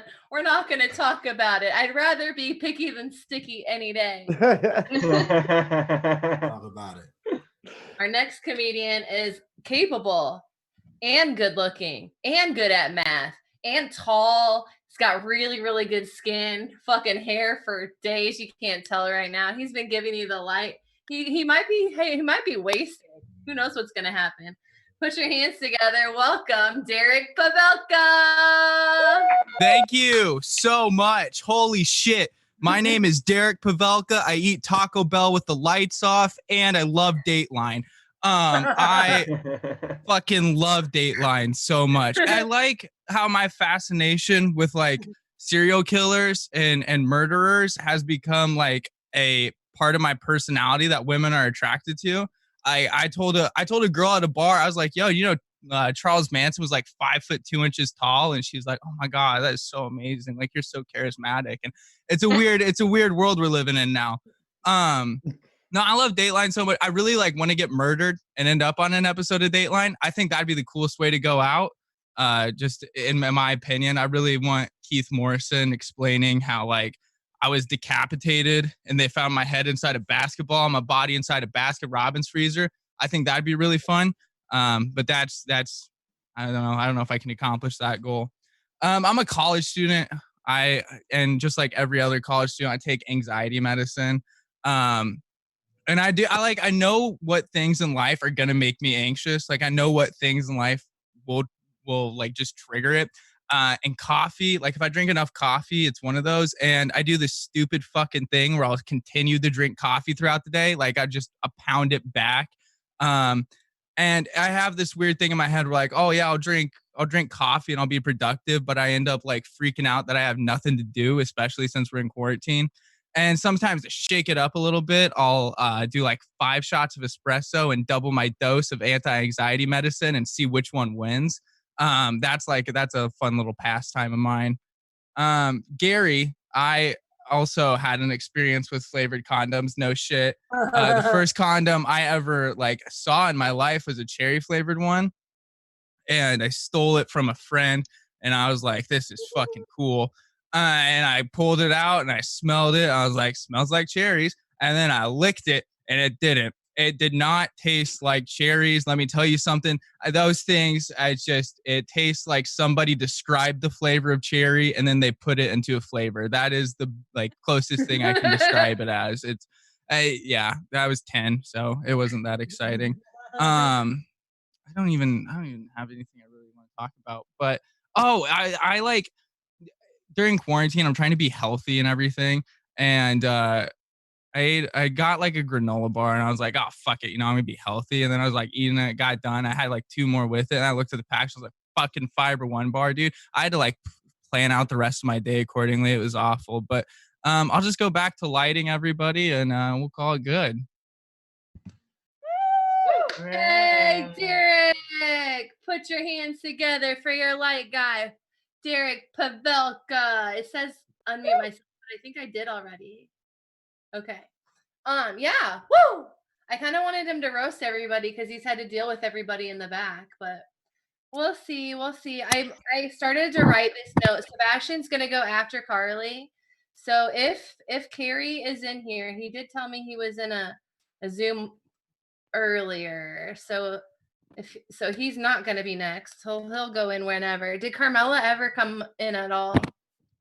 Okay, cool. Thank you. Thank you. I'm speaking to God. Nobody can see or hear God but me. So that puts Nick Lindemann next, then Carly, then Sebastian, then Ian. Cool. We're trucking along. We're having fun. And I think I'm almost positive everybody's made me laugh. I really do. I think everyone has. That's good. Some I laughed really hard. But it doesn't matter. Y'all are great. Put your hands together. Welcome to your house, Nick Lindemann. Hey. Hello, everyone. If you've been paying attention, I'm playing a game tonight. I've got a subtly different koozie for every beer I've had. At the end of the night, if you guess how many beers I've drank, I'll tell you if you're right or not. Also, new bit. Yesterday, I read a word of the day calendar, and I like the word of the day calendar because then I know at least I say one thing that no one on this meeting has heard me say before. And I got to tell you, today's a great word. Dapper, adjective, loud, lively and active, spruce, trim, smart, neat in dress and appearance. And I'm afraid that this is the high water mark of my life, that's the word of the day, but we'll see how it goes. So I'm always a little confused why we think we're smarter than our ancestors and people who used to live in the past. Like back, Michael Bloomberg made fun of farmers, and everyone just seems to think we know more than people that used to live a long time ago. Life used to be a lot harder. I mean, think about the last IKEA desk you put together. Now imagine you had to live in it. I hope it doesn't get cold in the wintertime. You have to keep your head on a swivel a lot more in the past. If you had a time machine, you went back 10,000 years and you switched places. You took some, Neolithic hunter-gatherer, brought them to today, took someone off the street of today, took them to 10,000 years ago. I guarantee you that guy from 10,000 years ago would have a driver's license and a podcast before any of us successfully found a caribou and made pants out of it. So I was talking with one of my friends the other day, and he gave me this. Hey, my girl asked you what we did today. Don't tell her what we actually did. I told her we weren't doing that. Tell her something different. Well, that's fucking lovely. She's gonna know anyway. And now I'm part of this plan. I know sometimes she can act bitchy, but that's not this time. This is you making a promise and then breaking it. That's on you. That's actually one of the few instances of her using logic properly, and you just set it right on a platter for her. Thanks a lot. Keep messing around like that, you're gonna figure out how to read a map, and then the Y chromosome is gonna be completely obsolete. Conversely, a couple weeks ago, I lost an argument with my girlfriend because I didn't really try very hard. Because I usually don't. Because there's honestly not a lot of upside. Let's say for some reason I do win the argument. She's just gonna do what she wants to do later anyway, and we're gonna have that argument then. Way better to just agree now, skip tonight's argument, do what I want to do later, and then have that argument then. Because I can say you're right, because you want to win an argument. I'm really just more concerned with concluding an argument. And if all I got to say is, baby, you're right, kind of like when I asked, am I bigger than your ex? And you said, yeah, just because you say something doesn't necessarily mean it's true. So I can just say, you're right, baby. If I really sell it, sometimes I even get makeup sex. If that's what you want to call win an argument, you're going to go undefeated, boo. You got one more I'm going to leave you with. Listening to the radio the other day, I heard a radio ad for cosmetic gynecology. And I've got absolutely no idea what that is, but I really hope it involves googly eyes, because that would be a lot more fun than anything else I can think of. I'm Nick Lindemann. You guys have been great. Thank you very much. Hey, I'm sorry. I need to not mute myself, but sometimes I'm jumbling papers, and I don't want that to be distracting during your set. But what is more fun to hear is me going really loud during your set. So I apologize for having myself muted. You're hilarious. I was laughing. You probably saw me like silently laugh. All right. Cool. We're down to what our final 12 or something like that. Our home stretch, our last lap around the track. This girl is super funny from Salt Lake City, I believe. Yeah, put your hands together. Welcome to your house, Carly Olson. Hey, I am from Salt Lake City, and you may recognize me from my work as Velma on Scooby-Doo. If you don't recognize me from that, you may recognize me as Daria, Sadness from Inside Out, Marcy from the Peanuts. Oh my God. Tina Belcher from Bob's Burgers. Any one of those. Anyway, so a few years ago, I changed a tire for the first time, and I was really excited. I did it all by myself, and I jacked up the car. I unscrewed the screws. I did the star formation that you have to do to distribute the weight, like the pressure evenly.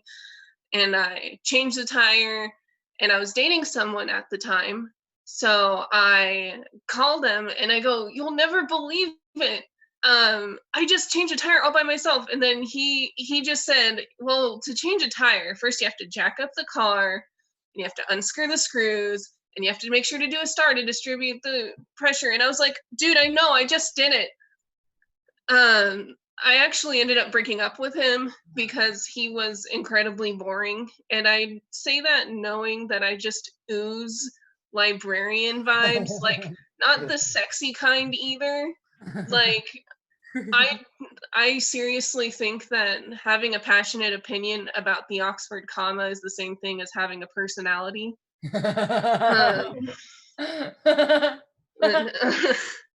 Now I'm gonna switch gears for a sec. The other day my cat had trouble taking a shit, and I know that because his litter box is right there. And so I had to take him to the vet, and we gave him fluids. He got medication. He spent the rest of the day sleeping, and then like the next day he took a shit. And I have never been so proud of someone for taking a shit. I am pretty sure this is what parents potty training feel. I actually straight up said to him, "I'm so proud of you," and he is right here in that blanket. Can you even see him? Do I have the? There he is. Yeah, I see him. See his ears. Yeah. So he's very expressionless. But I was still proud of him, and that went a lot faster than I thought it would. How much time do I have left?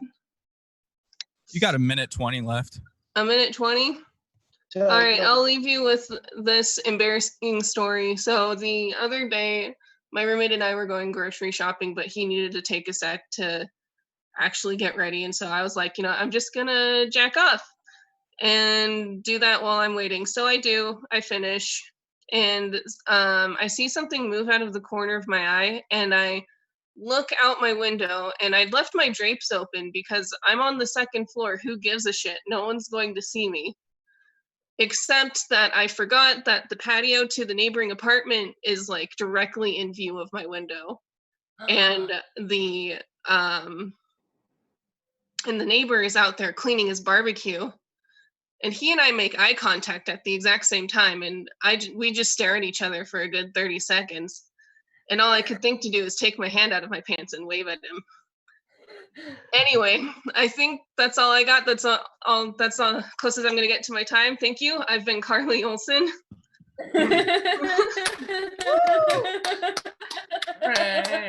Oh, you caught me. That's the cool thing about Zoom. Like I could be like, but I'm not. Put your hands together one more time for Carly, everybody. Salt Lake City. Woo. We got a little bit more. If you guys like salt, we got a little bit more from the Great Salt Lake, right? Our next comedian, he was here earlier, but he's like, I need to be pushed back. Remember this whole situation? And then when I pushed, then Ira got pushed on accident, but it was kind of cool anyway, like a happy accident. And now we're circling back to Sebastian. He's super funny. Put your hands together. Welcome to your house, Sebastian Smith. Yay. Hey, give it up again for Brooke. Give it up for Derek. Give it up for Natalie for running this mic. They're all doing fantastic, you guys. Give it up for yourselves. This has been a great night. You know, we've had awesome comedians from all over. We had Larry Young coming to us live from his youngest daughter's computer. KJ, like, I gotta know, how is your eyeliner always on fleek, but you're walking around wearing like white dad shoes? You look like you need to be mowing lawns with those shoes on. Like, just really hone in the dad look for that. Every time that I see you on these mics, I see the map that's behind you, and I always think that it's like I see like the little markings on it, and I'm like, oh, those has got to be like places that she's performed hits or something. And then I realized that it's actually just the word Asia written on the map, so I'm dumb. I learned today from Sandra that nudists in San Francisco also wear hats occasionally. And I thought that was really cool. Boob hats sound pretty cool. Penis hats don't sound as cool. They don't sound as marvelous. Unless it's like a top hat though, maybe. And then, because everyone loves like a posh penis, like a real gentleman. I've been watching a lot of Bear Grylls lately. If you guys have seen that show, it's a ridiculous show. Those are the latest style shoes. I'm sorry, dude. I don't buy all of my shoes from the DI. Don't yell at me. But this show, Bear Grylls, like, this is a guy, he runs around in the wilderness in like random places that you normally wouldn't be able to survive. And he's like, I'm gonna survive here for as long as I can, just by myself and nature and a camera crew of 7 to 15 people to keep me alive. And like, he does crazy things. Like he'll like bite himself with the snake. He'll have a snake bite him, and he'll be like, that venom will kill me in 3 hours. Now I got to get across the Amazon, a trip that normally takes 4 months, but I got to do it in 3 or else I'll die. And like along the way, he stops and he does things where he's like, I got to make a hammock. And you're like, you don't have time, dude. You're gonna die. And he's like, it's a banana hammock. I got to protect from all the elements. And then like, he just keeps going. Like, he finds excuses to drink his pee all the time. He doesn't have to. So like, he'll be next to a lake and it's like a crystalline lake and he can drink it no problem whatsoever. And he'll be like, you don't want to risk it because the germs. The pee is always the solution. He's like crazy, you guys. But like, I was watching it and I was like watching this high, so I got like really pumped up on it. You know, I was like, I want to go out and like, I want to survive in the wilderness. And so I went to like a nature hike nearby, and I was walking around, and you guys, I ran into a bear when I was on the nature hike. Okay. Yeah, and it was pretty. I didn't know what to do. Like, I was racking my brain. It was like there, like it was there a little bit away from me. I was like racking my brain trying to figure out what I needed to do. And I like Bear Grylls came into my mind. He's like, whenever you see a bear, you got to be like more like, you got to be bigger, more powerful, more fierce to them, you know. And so I was like, okay, I got it. And so like, I threw on a vest and I started playing some like Lady Gaga, and I just started like, you know, jamming at him. And he was like, fierce. And then he left. And so like, Bear Grylls saved my life that day, you guys. Anyway, I've been Sebastian Smith. Thank you so much. Thank you guys. Enjoy the rest of the mic. Yay! Keep it going for Sebastian Smith. He like just started on the bear jokes, and he's got bear jokes like I've got 69 jokes. And I was like, oh, and then he like ran out of time. I was like, one more time for Sebastian. Keep it going. Yes. Thank you. Thank you. Yeah. Oh, our next comedian, they must be related, you know, because both of their last names are Smith. Put your hands together for the next comedian. He's from South Dakota, Ian Ryland Smith. Hey guys. So I was gonna tell my racist jokes, but I told all the good ones last week, and I got to keep it fresh. Otherwise, my peers, my colleagues, they won't let me do this anymore. So I gotta tell new jokes. So I'm gonna talk about libertarians. I fucking hate libertarians. They think they're so smart with their books and their Dewey Decimal System.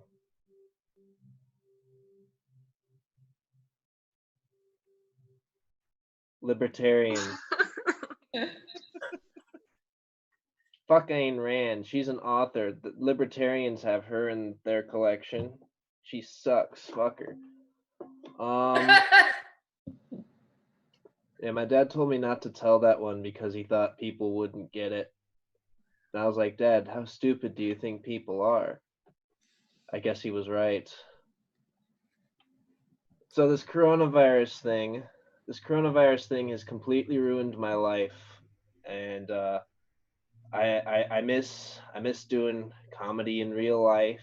I miss having a sense of purpose. But most of all, I miss women. I miss all my beautiful women friends. Now, I don't know if you guys can tell just by looking at me, but I am very good with women. You know, they used to call me, or they still call me, the hairstylist, because I can get trim. Fuck. Trim. And the thing is, and this is new for me, because before I was what was called an incel. But I finally figured out the secret to a woman's heart. And it's a 4-letter word, and women can't get enough of it. It's food. Women love food. They'll never say no to food. You know, gals like sex, but you know, a girl can't live off of cock and loads alone. Like, she's got to have a steak every now and again. You know, maybe some bread.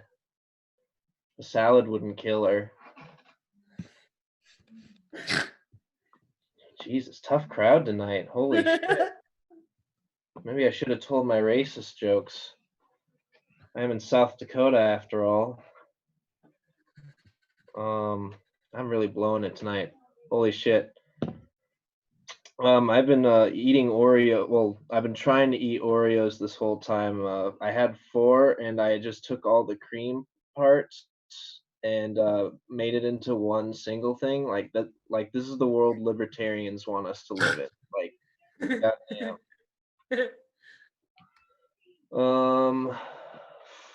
Fuck. All right, I should tell an actual joke. You know, an actual funny, good joke before I get cast away into the abyss. All right, here's one. Here's a joke for you guys. What's the difference between money and blood? Blood actually trickles down.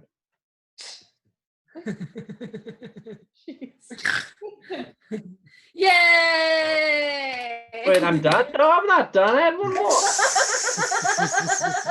I was pausing for laughter. I thought that. I was pausing for laughter. Okay, I'll tell one more. What do intercontinental ballistic missiles and frozen pieces of shit have in common? They're both ICBMs. Oh, okay, all right, everybody, put your hands together for Ian, Rylan, Smith. Watching him die is so fucking fun to watch. It's so fun. I wanted to laugh, but I'm like, this is even more fun. Like, this is hilarious. I got in trouble at a party once because someone was like, hey, who ate all the cream out of all these Oreos? And I usually don't admit it when I do stuff. I just like, but I was like, yeah, I'm sorry, guys. Anywho, we're going to keep it going. This next guy, I don't know where he's from. I've never seen him before. Hopefully he's here. Hopefully he's funny. Put your hands together for Alex Guerra. Right.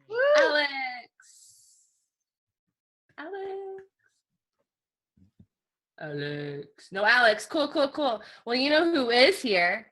and who's very funny, who is also, I think, from South Dakota. Put your hands together for Alicia Rain. Yay, Alicia. Yay. Yay! Can you guys hear me? Yep. Yes. Okay. Having some probs. Let me find my light guy.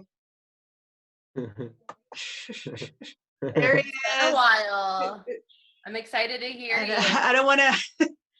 I don't want to go over that light. I've been guilty of it a couple of times. Shout out to Ian for his library joke. Also to Ms. Velma for her library jokes as well. I do actually work at a library.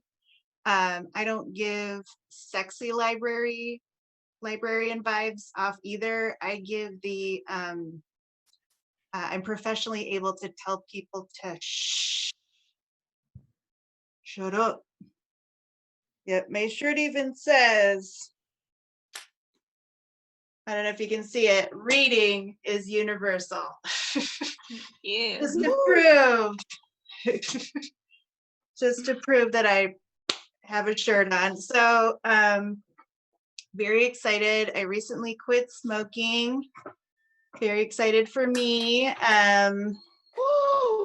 Yeah, it was kind of tough because I smoked for so long that my smoking habit was old enough to rent its own car. So yeah, it had its own ID and everything. It was weird, but anyway, I do miss smoking a lot. The thing that I always didn't understand though was the warning label. Like I just found them to be unnecessary because we all know that smoking's already bad for you. You know, like the warning label is like when a bad boyfriend tells you, I'm no good for you, baby. I know that. You have 8 credit cards and no job. Pretty obvious. You personally know all the members of Nickelback. We get it. You have a tattoo on the small of your back. And you're a man. I just feel like, you know, and it's of a dragon. So, you know, next level, but I'm self-destructive and there's nothing else to do. So just jump on. So anyway, yep. The thing about Nickelback is that they have been the butt of the joke for so long that they have reached the level of legend. Like what other band from the 90s have you even heard of? Fastball? Who are they? What is that? A baseball term? Or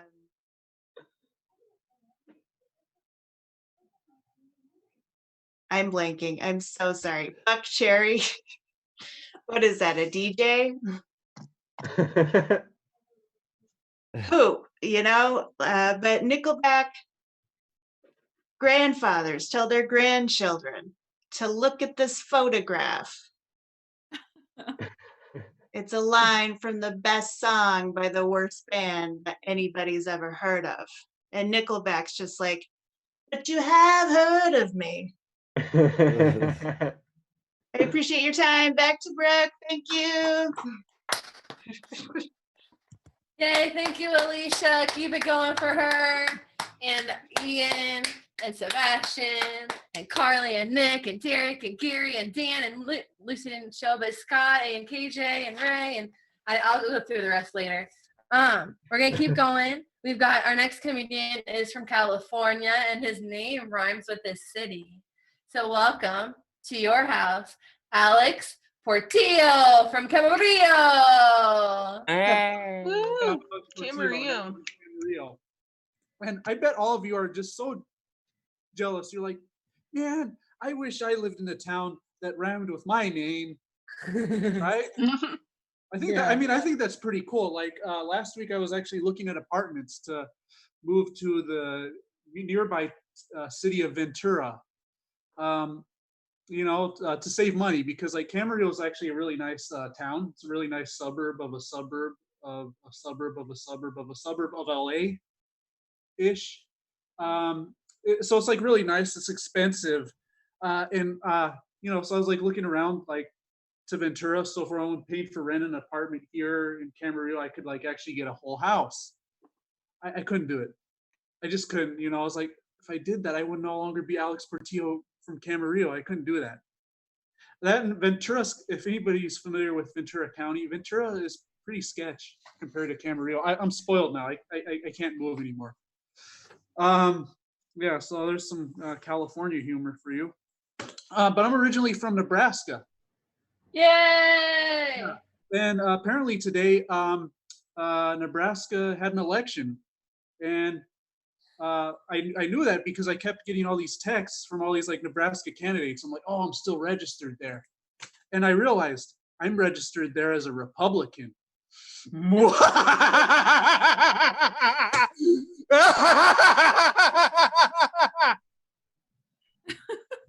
I already voted in the California primary back in March. I nailed it in. I'm independent because I have a brain and I think for myself. So yeah. So there's this whole COVID-19 thing going on, and in California, I don't know what it's like in your state, but we're supposed to wear masks in public all the time. So here's my mask that I wear out in public. So you're supposed to wear it, cover your nose and mouth. But sometimes you see people, they tell you don't leave your nose showing. So this is how it looks. Right? It looks silly, but I don't see anybody in person with their noses anymore. So when you see it like this, it's kind of like naughty, like ooh, noses. So now I'm getting into noses because I never see them anymore in person. So that's kind of turned into some weird. Quarantine's made me weird. It's I don't yeah. Yeah, so I haven't been getting out much, though I did. I don't know. Last week I drove out all the way to Santa Barbara to get groceries. Yeah, so that was like my big trip. I hadn't left Camarillo in like 2 months, and I ended up looking at apartments in Ventura, and then drove all the way to Santa Barbara. Which is the saint of pathological liars. Patron saint, it's named after the patron saint of pathological liars. Oh wait, I got confused with my Aunt Barbara. Okay, maybe a chuckle on that one. Okay, yeah. So yeah, I really miss traveling, and okay, I got a minute. Is that right? I got a minute. Okay. Yeah, I like to travel, but I like to travel to obscure places. So a couple years ago, I went before quarantine, the good old days, I went to Canada. So there's this library on the border between Vermont and Quebec, and I made the wrong exit and I had to cross it into Canada. And the Canadian border guard was like, so how, where do you plan on going to Canada? I'm like, I'm going to this library. He's like, why? It's a library. I was like, I know, but it's on the border. And he's like, so I thought Canadians were friendly. What was that all about? Okay, that's my time. Yay! Keep it going for Alex. Alex Portillo from Camarillo. I'm gonna look for somebody with the last name that ends with ha ha, because it'll rhyme with Omaha. Or I could just move. I think I'd rather move, to be honest. But fuck yeah, you guys, I'm having a good time. I don't want this to end. This is kind of sad because we're getting towards the end, and then there's like a no-show, so that's like the list getting shorter, and I don't want it to end. That's so weird, but you guys are awesome. This is a lot of fun. So we're gonna move on. This next lady, she's from Omaha. She's a hot mess. You can blame her kids. Put your hands together for Annalise Wright. Hey guys, thank you so much, Brooke. I'm a single mom, which means I move in slow motion if I don't get coffee. It also means I look like this at the end of a shitty day. So I just got divorced. My divorce just finalized before quarantine. I'm really lucky. Because I cannot imagine being locked in my house with my ex. Could you imagine that? That would be a pretty sweet version of Mortal Kombat, though. It would be the only version where kids are used as weapons. Like, load them up with sugar, promise them a puppy, and then launch them at your ex. Here you go. Here you go. Here you go. Okay. So divorce has actually been pretty good to me. You know, some people have to give stuff up in a divorce. I didn't have to. I actually got stuff back because I divorced the Catholic. I got back meat on Fridays. I got back offering money. I got back birth control. I can have sex now without having babies. It's fantastic. Oh my God. Okay. I need to relax. Okay. I want to date again, but I've been out of it so long that when somebody asked me if I wanted to be a friend with benefits, I said, what kind? What's the monthly premium? Is there a copay? So yeah, that's awkward. That's really awkward. So I realized dating is going to be awkward and I'm going to be awkward. So I'm pretty sure when I go out on dates, I'm going to tell a dude, like, please don't touch me because I get touched enough at home. And I'll probably forget to say, oh, wait, that's because my kids touch me. No, it's not because I haven't reared it up. So, but my house, it makes it look like I have an awesome sex life. I don't, but my house makes it look like it. There are like pants and bras and undies all over on coffee tables, on the TV. Yeah. So why that happened is I get really tired, take off random articles of clothing, and pass out at different places in my house. I don't even get to touch myself before I fucking pass out. So since last, yeah, I know. Oh, so since last weekend was Mother's Day, I'm going to tell a joke about my mom. She's the best, but she was so uncool when I was a kid. I did the opposite of what she said. So she told me to date a boy that I really liked. And I was like, fuck no. And then I like avoided the boy. So another time she was like, yeah, it's cool. If you want to get married at 19, you know, people fall in love and whatever. I was like, fuck no, Mom. I'm going to graduate high school. I'm going to go to college. I'm going to do grad school, maybe multiple grad schools. No. So I have to thank my mom for being very effective birth control when I was a teenager. She really did something fantastic for me. So now that I attempt stand-up, some people are like, that's hard. How do you do it? I say, it's really quite easy. I just stand up so people can laugh when I fall down. It also helps if my kids draw little dicks on my face when I'm passed out beforehand, but they didn't today. So sorry, guys, I'm not as funny today. Okay, so I have one last joke for you. So Catholic churches have been some of the first to reopen their doors for worship after being closed for the coronavirus. That's right. They can now resume their centuries-old practice of bringing death, disease, and destruction to the Americas. It is fantastic. Okay, that's it for me. Thank you so much, Brooke. Thanks for hosting this. I've had a great time. Have a great night, you guys. Thank you, Annalise. Keep it going for her. Woo! I kind of want to hear about what your day was like, but that was fun. All right, I got this shirt. It just says, in case you can't see it, it's like bendy. Your story is important. And like one thing I really like, thank you. Yes. About this is I get to hear like all of y'all's perspective, like what makes you laugh, like what's something that makes you like want to spread love and joy to the world. So I'm so glad that each one of you are here. This is really cool. I don't want there to only be 3 comments left, but apparently there's only 3 left. It's fine. I'll be okay because you know what? I can always just message somebody or cuddle my bed pillows. Anywho, all right.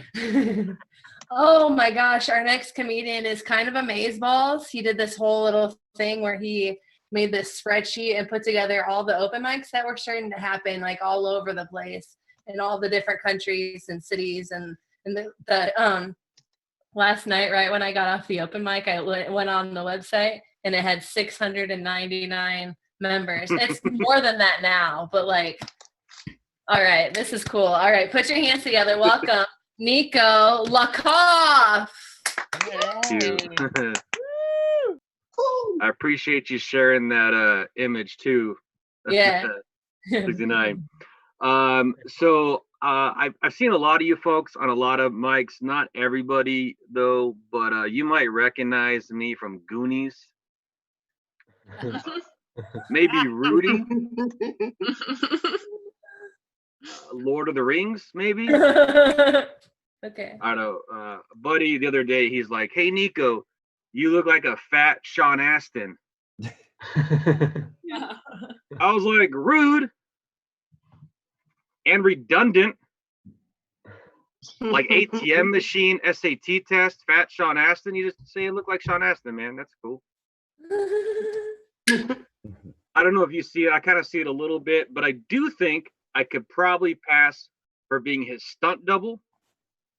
I don't know. I've seen Stranger Things, season 2. Anybody? I'll take Brooks laughing without the mic on. But, I don't know. No, I couldn't be a stunt double though. I couldn't carry a hobbit up a mountain. I've thrown my back out before, and that was just jogging. Like, really, I would have just given Smeagol the ring. I look like Stunt McDouble. Maybe Lord of the Onion Rings. That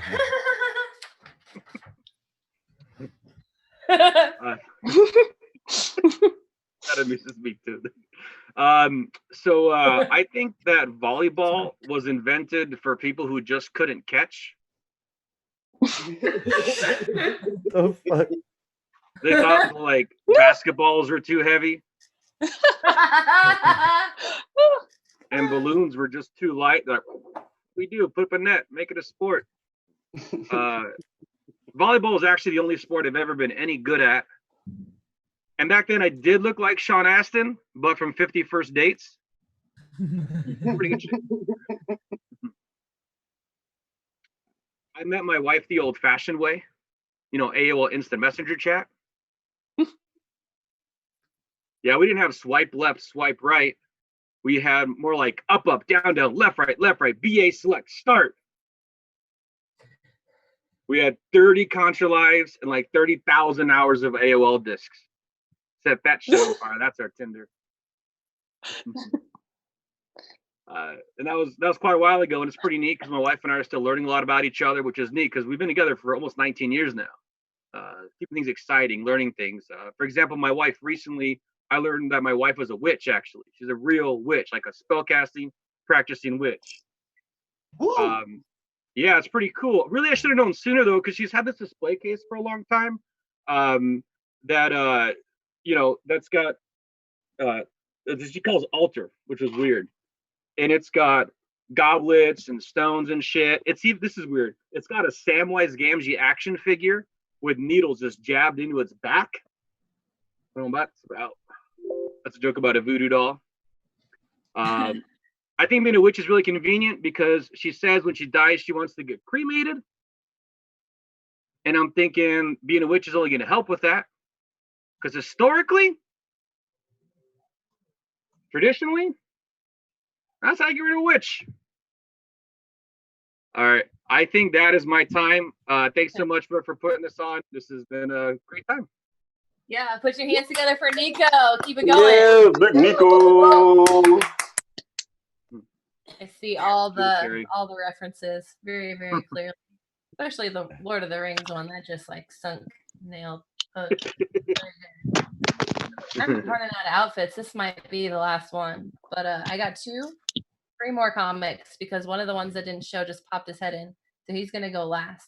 But our next comic is I haven't heard any of his jokes before. I'm looking forward to it. Put your hands together. Welcome to your house, Norman Royal. Yeah. Buddy. Yo, I didn't notice this until earlier when I was looking at the camera, how just my eyes went, and it made me think like maybe I'm a descendant of the like Asian ancestors or something like that. Because I noticed my eyes go chink, and when I get high, I can't drive. I don't know if that's just me. I want to go ahead and also tell all the Mormons out there that I think Bob Ross is God. I mean, you know, for the man who makes no mistakes, only happy accidents. I guess that's why we have Trump. And when I was watching you guys, I was also looking around my office here, and I noticed my daughter left her little thing. Made me think of a joke. I was back in the day, I used to like snorting pixie sticks. It made me get closer to the unicorn. Then I switched over to Lucky Charms because I can see the rainbow. I know I should have used Skittles, but I don't like Skittles. You know, I'd rather have something melt in my hand. I don't know about any of you, but I fucking can't stand this COVID-19. It's making me sick. New study did come out though, which is pretty amazing. At least I thought this was incredible because I don't know what Pornhub and all of them are going to do about it, but new study found COVID-19 in men's semen. So for most guys, it's a transmitted sexual diseases, you know. But for me, like, I would hate to be the guy that has to make that phone call the next day. You know what I mean? Just like, hey, Lisa, I'm calling you from a pack of cigarettes. It's amazing. But by the way, you got to get checked out. I got COVID-19, you know, something like that. It makes me wonder, though, too, if they're going to extend the policy of the 6-foot rule in every bedroom, how they're going to really do that. Couples are going to freak the fuck out. Everybody's going to be like, how the hell are we supposed to do this? You know, get creative, as I would say, like, use your imagination, right? Even the chick laying on the bed, she'd be like yelling at him, like, stand 6 feet away in the doorway, jerk it off, make like you're fucking in the movie Star Wars. Aim, use the Force, destroy my Death Star. I don't know how much time I have. Am I good for one more? Yeah, you got plenty of time. Okay. I see a lot of weird videos like animal attacks and stuff like that. So it always made me think, what a great pet to have would be a monkey, right? I don't know if I'm the only one thought that, but nobody would fuck with you if you had a monkey. You know, you walking down the street, someone sees you with a baby or a puppy or a cat, they'd be like, oh, that's cute. Monkey, they'd be standing 6 feet away like it is COVID-19. But for me, I'm lazy at best. I just use and abuse my monkey. Get your mind out of the gutter. I don't mean like that. I just be like at the store. I don't want to have to climb the shelves and shit. I just be like, monkey, go. I would probably also abuse my monkey for the forces of good. You know, if there's a single mother, her kid's cat stuck in the tree, I got this. Monkey, go. Downside is monkey ate the cat, so it's dinner for one. I got more, but they get kind of like bad, and I don't know how much time I have, so I don't want to go into like a bigger one. So that's all I got for right now. All right. Keep it going for Norman and his strange childlike bedroom, but not. All right, The bomb shelter. Two more comics. Yeah, well, it's like child's play, but did you color it yourself? No, that's something I just got lucky, and a friend ordered it through something called Loot Crate. I don't know. Yeah. I don't know what it is. Yeah, but it comes with like a bunch of horror stuff. He was Very like, "Do you cool. want that?" Works. Yeah. Fills in the space and the holes. Filling up the holes. Cool. Good. Glad. Good. Glad that somebody's holes are getting filled. Anywho, let's keep it going. We got 2 more comedians. None who are going to be filling any holes anytime soon, but maybe it's up to them if they want to tell us about it. Put your hands together. Welcome to the stage, this comedian from Lincoln, Nebraska, Kent Maslowski. Well, thanks a lot, Brooke. Guys, when I was in 6th grade, I was smart, but I didn't do homework. That's a bad combination. Kids would come up to me, they'd be like, hey, stop using such big words. So I'd look up from the complete works of Shakespeare, abridged. I was a tiny kid. And I'd say, okay, but what's a big word to you? Like, how many syllables? And they'd be like, get him. And then, you know, about Shakespeare, you know, I think about like Generation Z and the world they're going to inherit, you know. When I think about like Romeo and Juliet, are they going to be like, why didn't someone just send a text? You know, because as soon as Juliet finished charging her phone, she'd just be like, "Sup, boo?" And Romeo would be like, "NM, about Tybalt, though." And then Juliet would be like, "OMG." And then Romeo would be like, RIP. And a couple hours after that, Romeo would be like, I'm sorry, Juliet would be like, "Love and light." She kind of come to terms with it. A couple hours after that, Romeo would be like, "You up?" Eggplant emoji.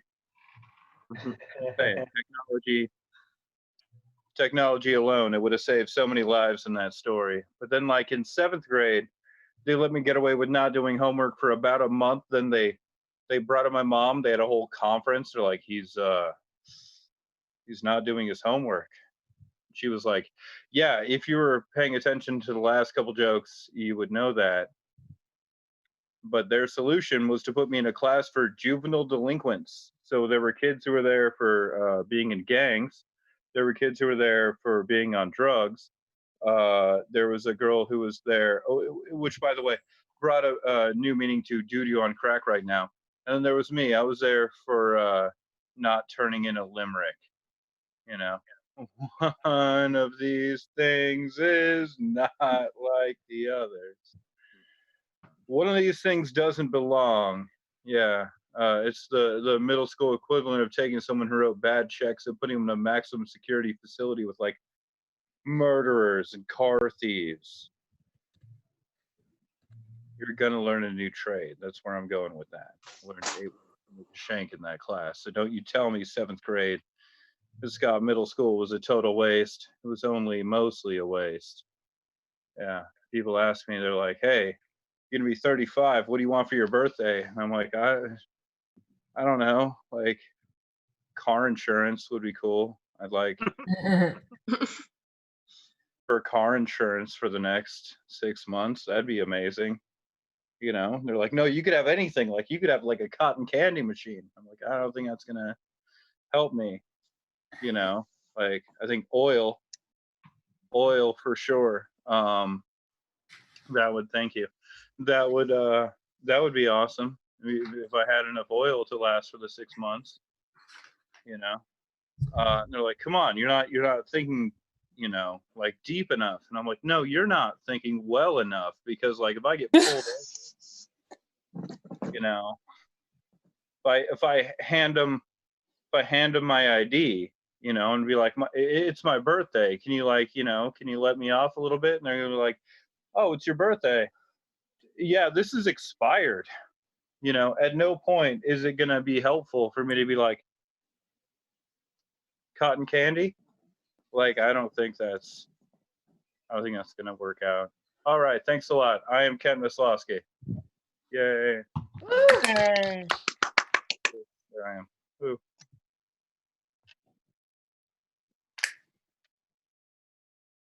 You're muted. Muted.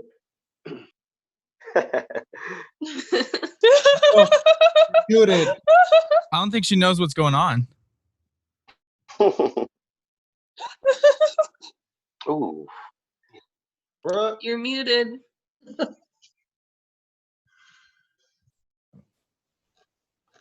Mhm. What's happening? Technical That better? trouble.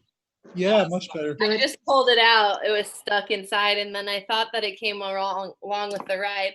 All that talk about holes, anywho, I'd like to thank Ed and Aaron and Katie and Ashley and Michael and Paula and Noah and Sandra and Miriam and Marshall and Kristen and Larry and Liz and Sebastian and Ira and Kurt and Dana and Cameron and Lauren and Al and the other Lauren and Ray and KJ and Scott the second. Not Lucy, because she didn't show. Dan, who communicated, so thank you, Gary. Thank you, Derek. Thank you, Carrie. Thank you, Nick. Carly. Thank you, Sebastian. Thank you, Ian. They're not related, just so you know. Thank you, Alex. Thank you, Alex. There was one Alex that I think that shouldn't have gotten thanked because he'd no call, no showed, but another thank you for the other Alex. Thank you, Annalise. Thank you, Nico. Woo, that's me. And you know what? Thank you, Natalie. All your behind the scenes work, your super cool hair. you. Thank you to myself and all the work that I did to get myself here today. I have our headliner. I'm excited. He's silly. He's he's gonna end this show with 4 minutes, no more than that. Put your hands together for Carrie, cool, something else. Trip, Yeah. What's up, guys? Sorry I'm late. Yeah, I'm late. My bad. I overbooked myself. Don't mind me. I've been watching so much Lifetime Movie Network and Hallmark. I need a puppy, a tampon, and a Midol right now. My love life is shitty. I'm cutting everything out of my life. Tinder's first. So, I was on this girl profile, clicked on her picture. All her pictures was black and white. Did somebody take this from 1981? Because I'm so confused right now. Second, who took that? Did they use an overhead projector? Because your shit is all the way outdated. And thirdly, is she still alive? Does somebody start an account with a murdered girl? Because I am so confused right now. I don't like when the people lie on their age on there. Man, I clicked on this one profile. This chick said she was 27. Man, that heifer was 57 with all them crow's feet she had. Hell no. Now you can lie 3 years up and 3 years down. That's okay. But 3 decades? No, that is a real lie. You can't do that. French toast. I don't like the girls that don't put current pics on there. Don't be putting your high school pic when you was hot with the 3-pack and you weigh 140.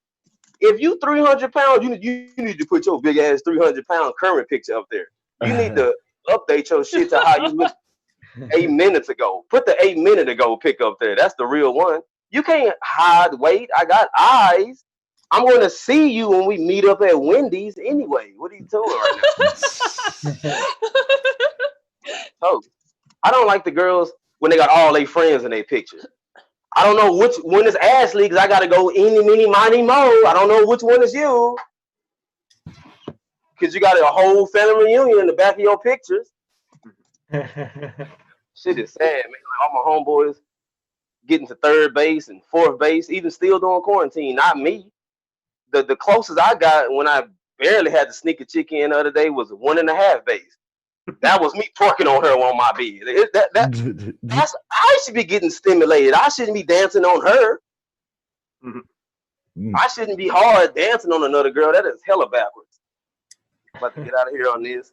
So I'm a server, and I went to work the other day before I quit. And so it was a group of 6 girls, all of them super attractive. And I got down to the last 2 girls before I took their order. They was kissing. They was making out so hardcore, their friends had to pull their heads out of each other's face. That's how severe it was. Like, I had to even step in and untie their tongues so I can take their order. And normally I would be turned on, but I was quite sad and jealous.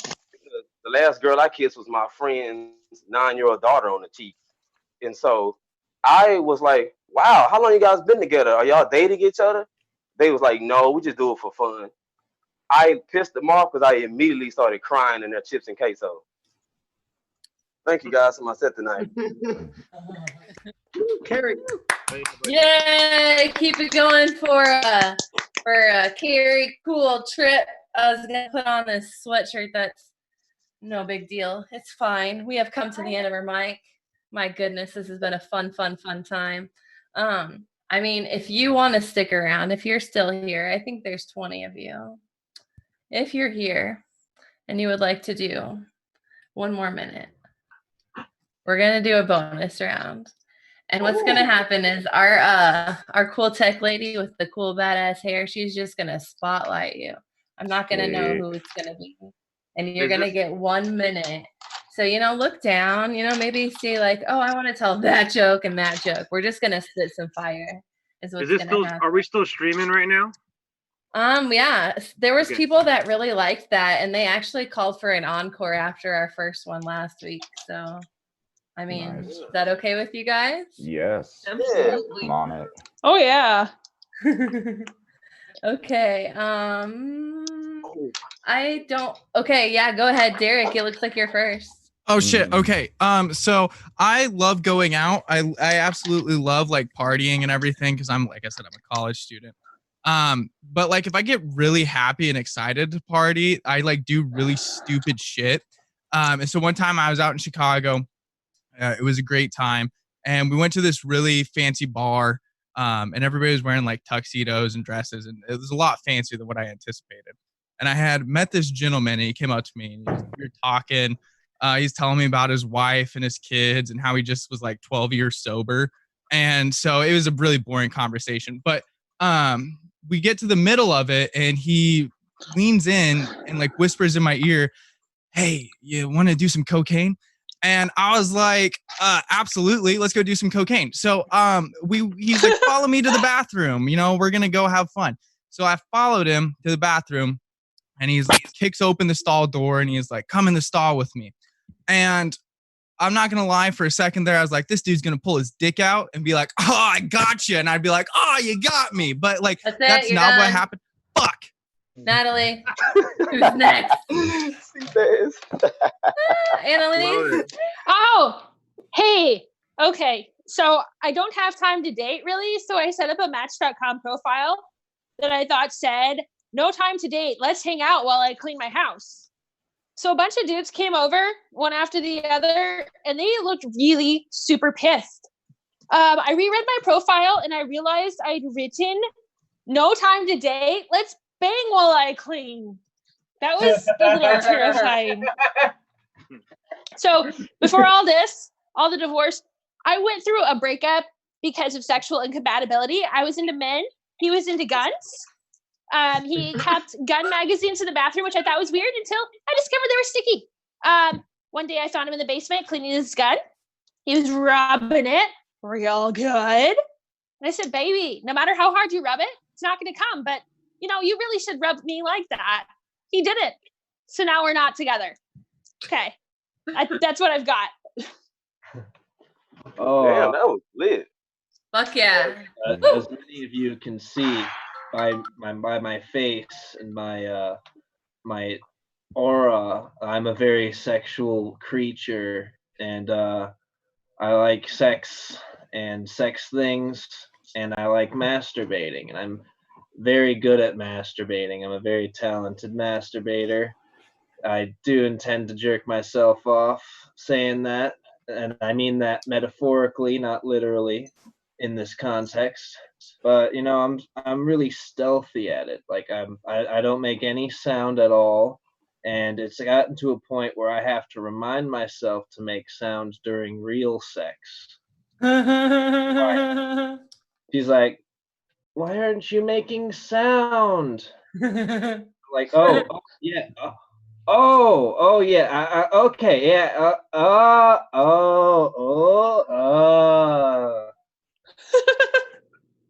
Yeah, I tried. Lauren. All right. I keep thinking about how the first thing I did in 2020 was have a threesome. It was FFM and CCN, comic, non-comic. And I spent the first like 2 weeks of January walking around with an absurd amount of confidence. Like I almost sent in a cover letter for a job that included the phrase, if you don't hire me, that's your problem. And before I was going to hang out with a friend that I had a crush on, I went out and bought condoms because I thought, oh, I'm going to be a person who fucks now. And after, yeah, I did not end up using those condoms, but that's neither here nor there. But yeah, like it got to a point when I thought, oh, is that what it's like to be a profoundly mediocre straight white man? Do they just default to this? No wonder the world's how it is. Good evening, everyone. Yes, okay. It's weird how we don't pay attention to what actually is written out in front of us. When things are spelled out, people don't pay any attention. Case in point, the term mother-in-law. I thought quaintly that it was just a reference to my husband's mom. What is it really? There is a freaking court order for me to associate this with this woman. She's a vegan. Somebody tell her she doesn't have to eat every mushroom in the forest. It's entirely possible for a couple with dietary differences to have a happy relationship. Just look at Barbie and Ken. Ken's been meatless for years. I made the mistake of going to a party with me. Introduced to the host, she says, "Did you know not all fruits and vegetables are vegan? How much of an arrogant ass do you have to be to go, you're Mother Nature, you're doing it wrong." I'm Liz Frezius. That's my time. Have a good night.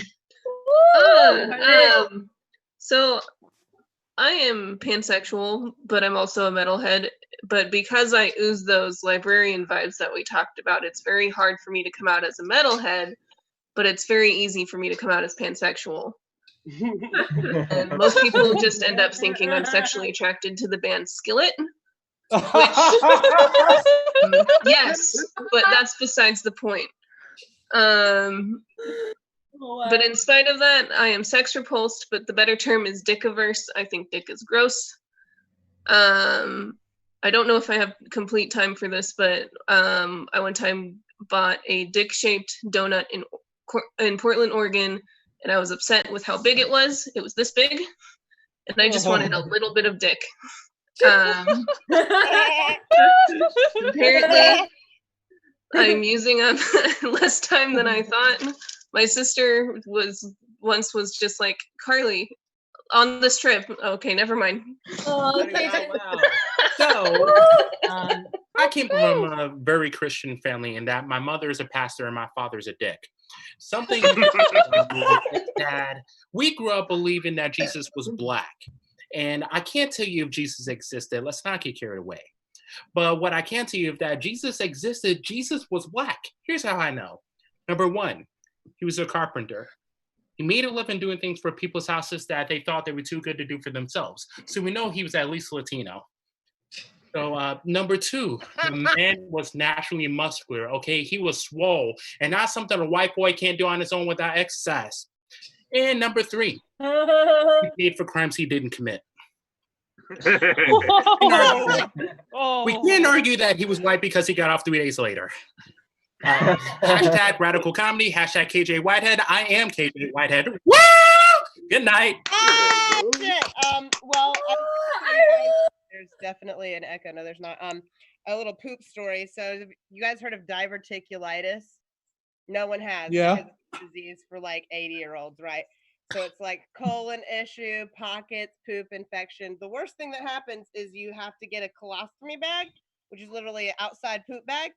It's my shit in a bag. Ooh, it's my shit in a bag. How are you ever supposed to be sexy like that ever? I'm only 29. I don't know what I'm going to do with the shit bag on the side.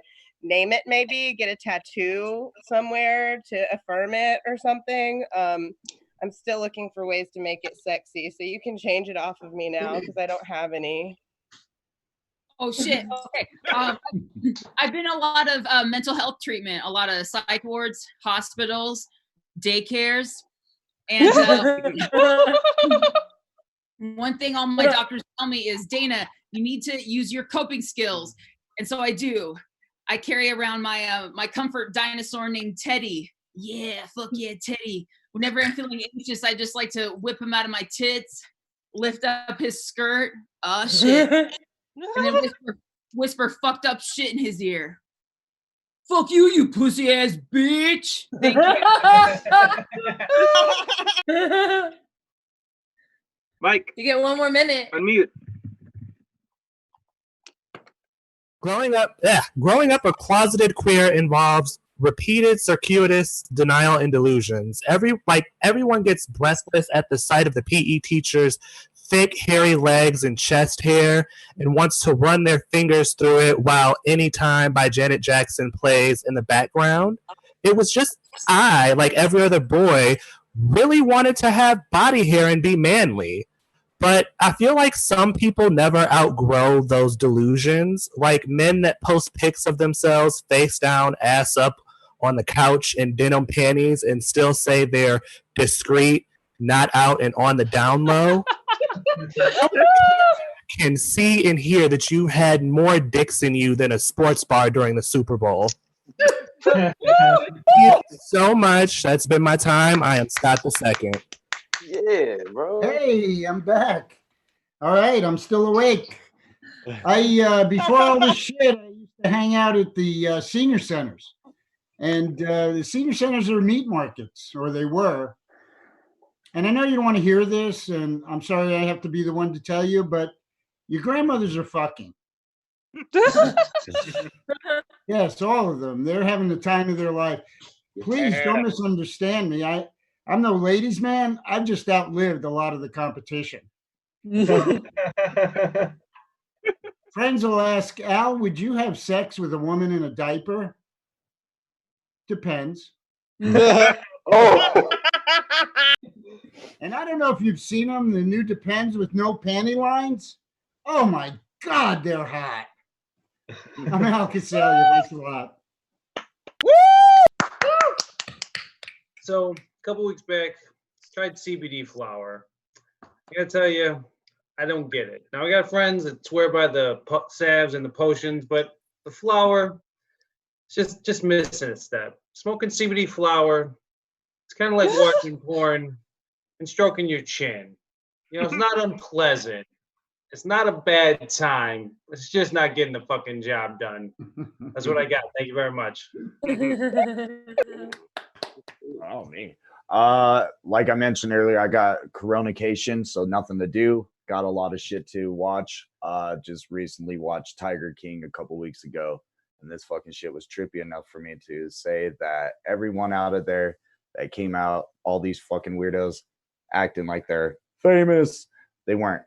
All it realistically did was help the hillbilly population in their dental plan. Everybody came up to them not because they knew them, just because they had a kind face. Everything was put together.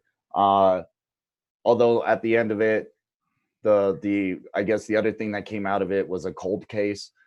So it made me realize someone who ate at Casa de Tiger, they're going to find out who that was eventually. And the trial would be like pretty much a Cosby trial. They bring in the tiger to testify. That'd be pretty funny, wouldn't it? Flip out. I'm sure Karen would flip out, slam her hands on the table and yell out, "That's not a fucking tiger, that's a lion." That's all I have.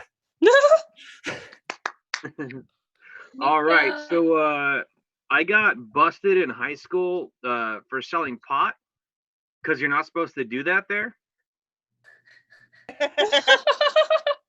I don't know, who knew? See, I was 15 years old. I didn't have a lot of business experience yet in my life. All I knew was you're supposed to buy low and sell high. I just took that a little too literally, I did what a lot of people do. I took a fantastic hobby and I fucking ruined it by turning it into a job. And I don't like to think that like I was a criminal, even though I got busted. I was just operating pre-license. I don't know, might have some industry folks, maybe just consumers. That's cool too. So I went to juvenile hall for this for a little while, and I was only Jew and juvie. Fuck, I totally fucked up that joke. Anyway, thanks for my time. Oh, hey everybody. Yeah, 2020's been rough with a lot of celebrity deaths. We had like Kobe and then Jerry Stiller and Roy Horn. But the one that's got me the most bummed is Lyle Mays. You don't know who he is, do you? The piano player for Pat Metheny Group? Never heard of that either? You guys ever watch the Weather Channel? Local on the 8s, forecast music? That's my jam. Oh. Yeah, so I even went to go see him twice. I've seen that group twice. Not with the piano player. He quit music. But wow, this is a long minute. What?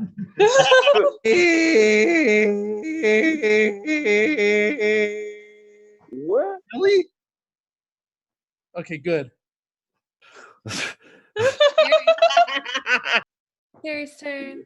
Man, what I'm saying? I was talking to this girl the other day. I said, man, tell me something about you. She's like, I'm just a bitch. What? Why are you proud of that? You can't live like that. You need to be able to crochet, bake muffins, give me head upside down. You can't just be a bitch. I hate chicks that brag on shit they shouldn't. This one chick, her Instagram handle name was Kayla Cold-Blooded Johnson. Are you a lizard or anemic? Because I don't understand why you cold-blooded. My granny got a pantry full of penicillin. Is you sick? That's it for me tonight. Thank you. Hey, a few people I forgot to mention tonight. Brooke, we always love seeing the comedy stylings of a hypersexual Eliza Thornberry. You guys didn't see it tonight, but we had a celebrity in the audience. Mel Brooks' little brother was here tonight. Al Kazalia, it's always great to have you. Oh no! Thanks again for the comic stylings of Lauren Harsh and their personal clone Carly Olsen. And if you guys didn't see this, this is Ian Ryland Smith, and also Norman Royal. Thanks, guys. Yes.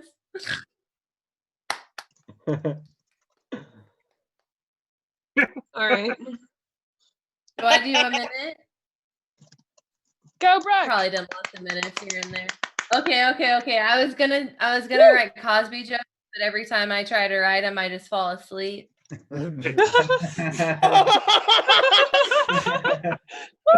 gonna start with my rape joke, and then I was like, abort. I know. I had a plan B though, like the whole time. I had a COVID-19. I thought she was 15.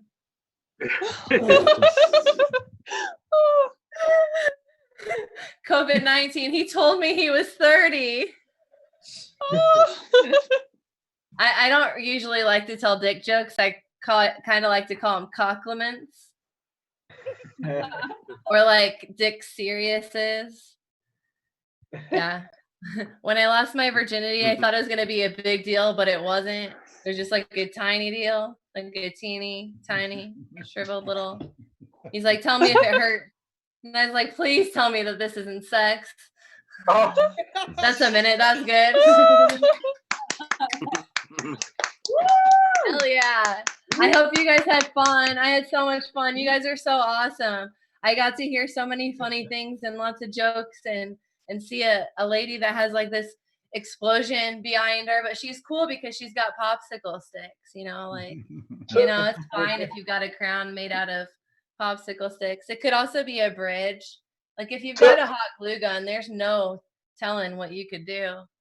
Anywho, I hope you had fun. My name's Brooke. I'm from the Backline Comedy Theater in Omaha, Nebraska. This has been Open Mic. We do this every Tuesday, coast to coast. We are pretty much as diverse as they come. All over my face. Thank you.